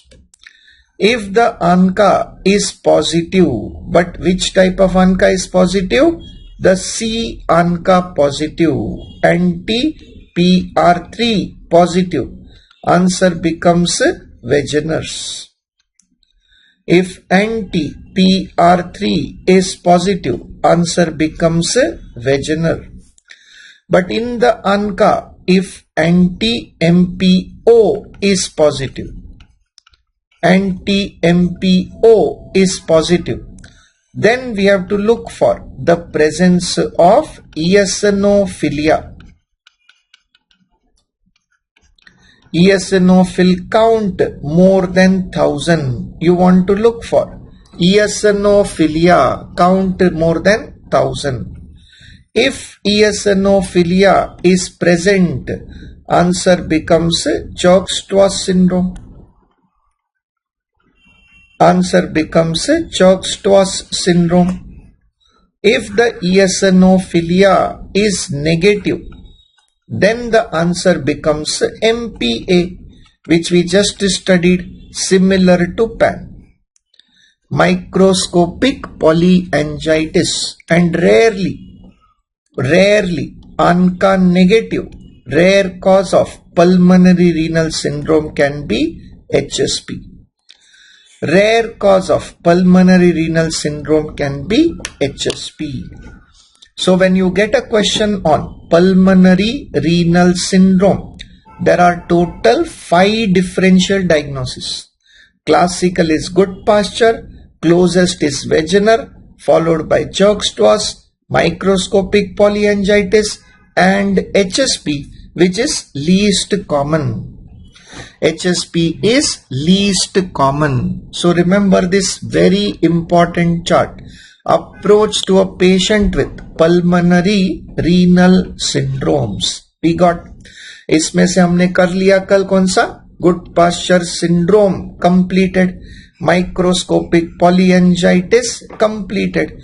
HSP referred to pediatric. So बचा दो Wegener versus Church-Strauss. We have to study 1 page for Wegener versus Church-Strauss syndrome. So how I will say? when a patient has come with a pulmonary renal syndrome, pulmonary renal syndrome with other organ involvement,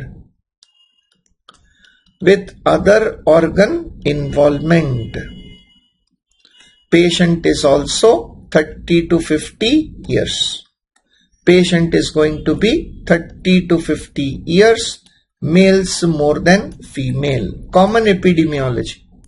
So pulmonary renal syndrome has come to my clinic with other organ involvement. 30 to 50 years, males more than female. And the patient turns out to be ANCA positive. Then the closest differential you want to discuss are Wegener versus Chokes-Tawse syndrome.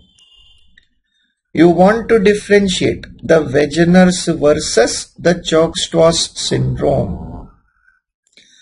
Wegener versus the Chokes-Tawse syndrome. So simple comparative table. When should I mark Wegener as answer? When should I mark Chokes-Tawse as answer must be clear to me. When to mark Wegener, when to mark Chokes-Tawse should be made clear to me. Right? So what are the points here? Wegener versus Chokes-Tawse syndrome. Wegener versus Chokes-Tawse syndrome. तो कैसे करेंगे? Again, we'll prepare our entire column and keep ready. Epidemiology common, pathology common. So clinical feature ही अलग है. In the clinical feature, what is different? Write with me, same number of line. Upper respiratory tract involvement, 3 lines. Upper respiratory tract involvement, 3 lines. Lung involvement, 1 line. Kidney involvement, 1 line. Skin involvement, 1 line. So presence of skin rash can be present. Yes, 1 line. And the presence of ocular involvement, 2 lines. Ocular involvement, give 2 lines. So what is important that we have to mark? Most common serology finding, 1 line. Most common serology finding, 1 line. The site for biopsy for diagnosis, 1 line. The drug of choice, 1 line. And the prognosis, 1 line. And the prognosis will be 1 line. That's all we have to study. From diagnosis definition to prognosis is the topic we want to study. So I want you to fill this table together. Chalo. Pulmonary renal syndrome patient has come to you. Rheumatologist you have all become. Almost become na. Only 1 page to go. Bani gaye. Fellowship in Rheumatology. Mubarak ho aapko. So congratulations on that. So let us write down. Help me fill this table. Pulmonary renal syndrome with other organ involvement hai. In a middle-aged person, when will you call it Wegener? सारा point fill करेंगे. When will you call Chokes-Tawse? सारा point fill करेंगे. 1 by 1. चलो. In Wegener, the most common site affected is the upper respiratory tract. 70% cases present with chronic sinusitis. Upper respiratory tract is the most common site in Wegener. They present with chronic sinusitis. They can also present with the serous otitis media, glue ear. They can also present with midline granuloma.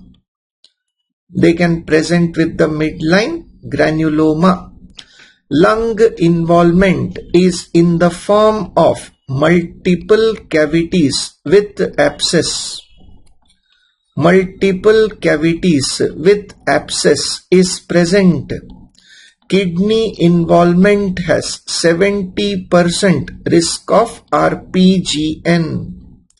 The skin rash is over the lower limb, and that is how it can mimic HSP. The rash can mimic HSP. Ocular involvement is rare, but the presence of panuveitis is pathognomic of the disease. It is the only pulmonary renal syndrome with ocular involvement is vaginal. The only pulmonary renal syndrome with ocular involvement is vaginal. The serology in 70%. Which type of ANCA? Anti-PR3 positive C ANCA. Best site of biopsy is the lung biopsy. Drug of choice is cyclophosphamide. The prognosis is unfavorable because 70% risk of RPGN. 70% risk of RPGN is present. That is why unfavorable. इसको mark कर लेते हैं. Unfavorable. Church-Strauss कब बोलेंगे? Church-Strauss कब बोलेंगे? Patient of Church-Strauss can also present with allergic rhinitis. It is a part of pulmonary eosinophilia syndrome. Pulmonary eosinophilia syndrome is again Church-Strauss. So they can come with allergic rhinitis, but most common site they present with adult onset asthma. Most common organ affected is the lung, the adult onset asthma. Only 30% risk of RPGN. The skin rash is generalized. Ocular involvement never occurs. 70% will be anti-MPO, P ANCA positive. The site of biopsy is skin biopsy.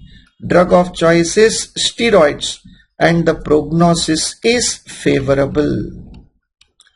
And the prognosis is the favorable. Prognosis is favorable. Right? So very simple point here. Prognosis is favorable. So we have got a very simple way to approach the disease. Simple way to approach the disease. Right? So this is how you mark the diagnosis. This is how you read medicine. So theory भी आ गया, difference भी आ गया, and practice भी हो गया. This is how we want to start our medicine.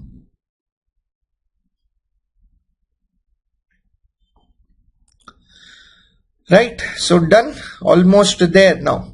So mark करते हैं. Which vasculitis syndrome have we finished now? Among this chart, we have completed classical pan.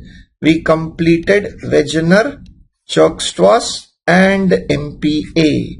One disease to go, that is Behçet's disease. One disease to go, that is Behçet's disease, is what we want to finish our day with. Behçet's disease, we want to finish our day with.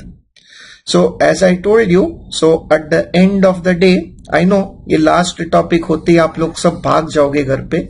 So before I go to the last topic, let me tell you few things to share. So one is my email ID. So one is the email ID. Okay, I would love to hear from you. Anna, so be in touch irrespective. Doubt ho, na ho, you can be in touch. Anna, so share whatever feedback you have, how you like the lecture, how it helped. एक बार पढ़ो, वापस revise करो और फिर हमारे साथ वापस बताइए. So we have got your DM Nephro degree with you, and we have got a fellowship in the rheumatology. We have got a fellowship in the rheumatology is present. Rheumatology is present. So एक और है मेरे पास है ना. So on your app I have done a ECG which is a basic ECG for all है ना. So ECG for all is available if you want to enroll under the CME section. Under the CME short course section it is available. Okay, so if you want any PG also, Anna, please share with any resident also who wants to learn. Share with any doctor who wants to learn the basics of ECG interpretation. Anna, who wants to learn the ECG interpretation. So ECG is a very important basic thing in practice. So just go for this. If anybody wants to listen, you can please enroll yourself and listen. This is not part of our class. This is just a CME course that we had done. So if at all any resident is there also, share it with them. It's only 500 rupees. है ना. So आज के दुनिया में तो कुछ भी नहीं है. So इसके साथ we'll go and we can try to look for them. Right? Chali. So last one page to study. Last one page is there, Anna, for Behçet's disease. Last one page is there for the Behçet's disease. Right? So for Behçet's disease, है ना, Behçet's disease. अरे निखिल आपके लिए तो कैसा है, whoever is attending class, है ना, you are going to attend the cardiology session, no? So this is only for those who want to learn or just want to listen to me. It is basically a clinical vignette based teaching also. It is just an extra. किसी को पढ़ना है तो पढ़िए, no problem, right? So Behçet's disease. So Behçet's disease we have got is unique in the way that 30 to 50-year-old is affected equal in both gender. Equal in both gender, but more severe in the males. It is more severe in the males. So important points in Behçet's disease: affects middle-aged person, but it is more important, severe in the males. Severe in the males. More severe in the males. We can say that. So it is idiopathic. It is idiopathic, but it has got a genetic risk factor. It has got a genetic risk factor that is in the form of HLA-B5. HLA-B5 sublocus 1. HLA-B5 sublocus 1 is present. Sublocus 1 is present.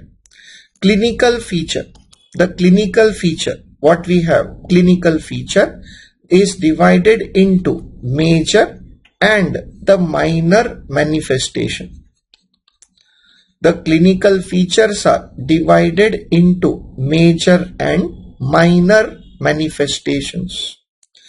Major manifestation, it presents with recurrent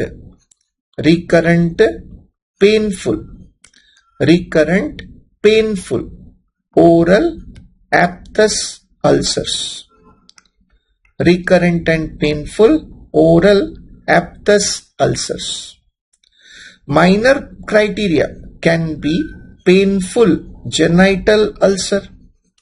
Can be the painful genital ulcers can be there. Patient can come with erythema nodosum. Can come with the erythema nodosum. Can come with the bilateral hypopion. Can come with bilateral hypopion or with Pathergy test positive. Pathergy test positive.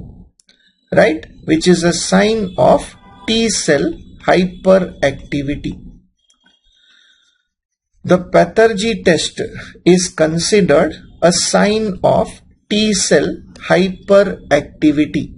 Is considered. a sign of T cell hyperactivity. When you give a skin prick more than 5 millimeter deep, 5 millimeter deep, and you get induration within 72 hours, the test is positive. The test is positive. So it is considered a test of T cell hyperactivity. Considered a test of T cell hyperactivity. The diagnosis is clinical.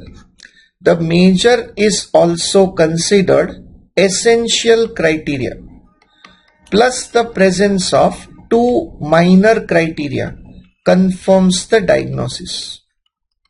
Confirms the diagnosis. The drug of choice is steroids. फिर से वही GCA जैसा psychological anaphylaxis. But again same reason. Only drug to prevent the complication. Prevent the dreaded complication. And what is the complication again? Blindness. Untreated hypopyon can lead to blindness, which can be prevented by early treatment. Prevented by early treatment. Hence, we can conclude by saying early treatment associated with good prognosis. Early treatment is associated with good prognosis. Early treatment is associated with good prognosis. Right? So that is all we have today. Rheumatology is done, nephrology done, and rheumatology also done. So very simple topics, but high yield topics. Okay. So in the last 2 years, all our questions from rheumat have been more high yielding as compared to the nephrology. But nephrology gives you a very overall view, and questions do come. They look little simple because nephrology questions are usually partly related to physiology, partly related to pathology, like biopsy slides are there, specimen photo is there. So that can cause the overlap. But both of these topics remain high yield topics in medicine. So hope you enjoyed. All the very best. Thank you so much. You have been so wonderful. है ना, ये क्या comedy show नहीं है, but फिर भी मजा आया आप लोगों के साथ, बहुत अच्छा लगा. I felt that I was live in the classroom. Thanks to all of you. You have been really amazing. So one round of applause to each one of you. It was amazing. Last 4 दिन सच में मजा आया, because it's been a long time I have been taking online lectures, and हमेशा लगता है कि it's very difficult to connect sometime to the audience, but all of you really pitched in well, and it's good to remember and good to interact, and it's always great. Right? So chalo, all the very best. Good night, see you, and run away. Yes, Akanksha. Thank you so much.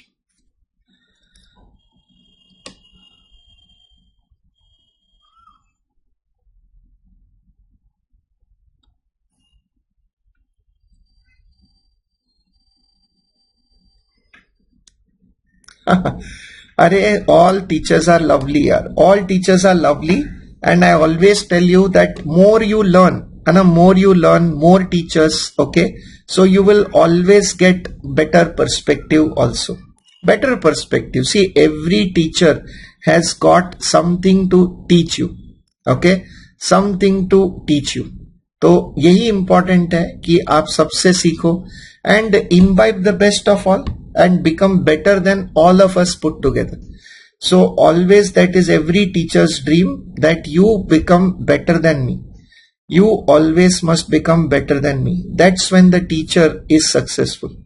Right? Chalo. All the very best. See you. Lovely.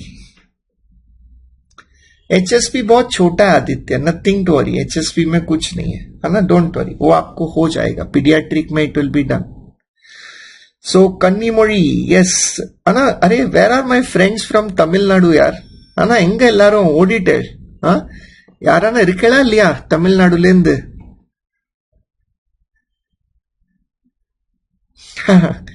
My dog is a golden retriever. I have got one dog and 3 cats at home. So lot of activity going on in my house. House lectures are tough. Thank you Farah, everybody.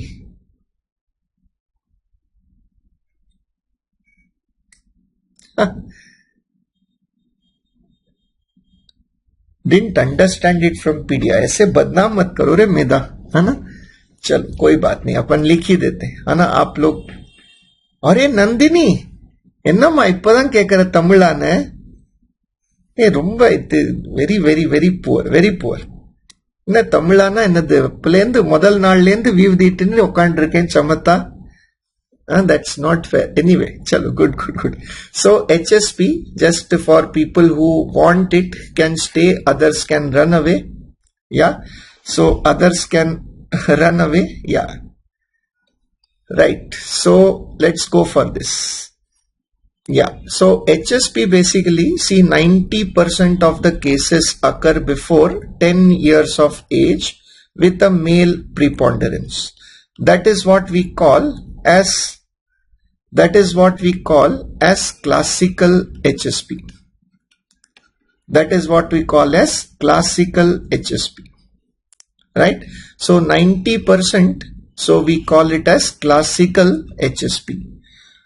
So classical HSP. And so it's all fun, yeah. I am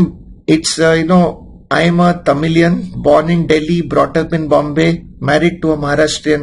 So I'm a complete mixture. I'm a complete mixture.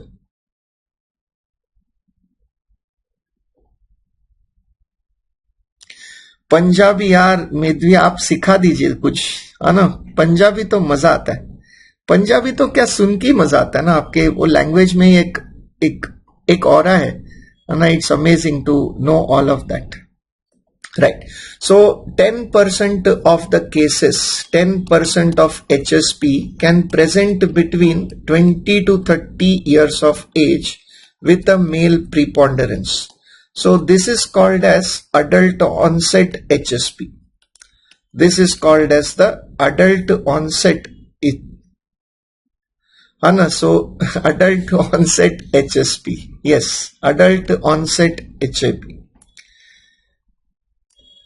Adult onset HSP. So what is the cause? Etiology is idiopathic. Etiology is idiopathic. There is no specific cause. But the pathology, it is an immune complex mediated mechanism. It is an immune complex mediated mechanism. Immune complex mediated mechanism affecting the small vessel in the form of capillaries. The capillaries in the skin and capillaries in the GI mucosa right? So there was immune complex mediated disease. Immune complex mediated disease was there. So affecting the capillaries in the skin and the GI mucosa. So what we call always, they present as a clinical tetrad of symptoms. They come with a clinical tetrad of symptoms. अरे मराठी मला चांगली येते तृप्ती. मराठी तर माझी best आहे. पुणेकरांना पण एकदम असं वाटतं की मी मराठीच आहे. मी पुण्यातही शिकलो MD करताना, तर मराठी पण एकदम best. So I am very happy Indian. I love India and all in all is amazing. चलो, great. So clinical tetrad of symptoms. Clinical tetrad of symptoms. They present with the palpable purpura. Present with the palpable purpura, which is seen in 90% of the cases. So why you can match the pathology? Due to involvement of the skin. capillaries in the skin are inflamed. That is why palpable purpura you get over the lower limb and the buttocks. Over the lower limb and the buttocks. Number 2, you can also present with arthralgia. Why arthralgia? Due to immune complex defect. And they can come with abdominal pain and melena. Abdominal pain and melena, which can mimic gastritis. Which can mimic gastritis. Mimic the gastritis. That is because of GI mucosa involvement. Wow, Punekar. We have got Punekars also. Great. So number 4. We have got number 4. They can come with recurrent gross hematuria. So this recurrent gross hematuria can mimic. This can mimic the IgA nephropathy. Can mimic the IgA nephropathy. Can mimic the IgA nephropathy. But what is the difference? It is always associated with the skin rash. Always associated with other organ involvement. Like good posture and vasculitis, always associated with other organ involvement. Diagnosis is from skin biopsy. Diagnosis is from skin biopsy. Treatment is reassurance only. Because majority causes are self-limiting. Majority are self-limiting, associated with excellent prognosis. Associated with the excellent prognosis. Yes, right? So this is HSP for you. मेधानी बदनाम केला है ना. मेधा म्हटली की नाही येत नाही है ना. समजलं नाही आम्हाला. चला एनिवे मेधा अँड आदित्यसाठी राइट. चलो good night everyone. Run away. All the very best. See you for some award ceremony. Next year में रैंक लाना, वापस आना, और we will have a celebration. Right. Lovely. So drop a message if you have any doubt. Please feel to email me. It's much easier, or you can post it on the club also. I'll try to reply for you. All is good. We'll keep in touch. Chalo. Bye. All of you very memorable once again. है ना. Emotional कर दिया रे तुम लोग ने. Emotional. है ना. चलिए. Lovely. Bye.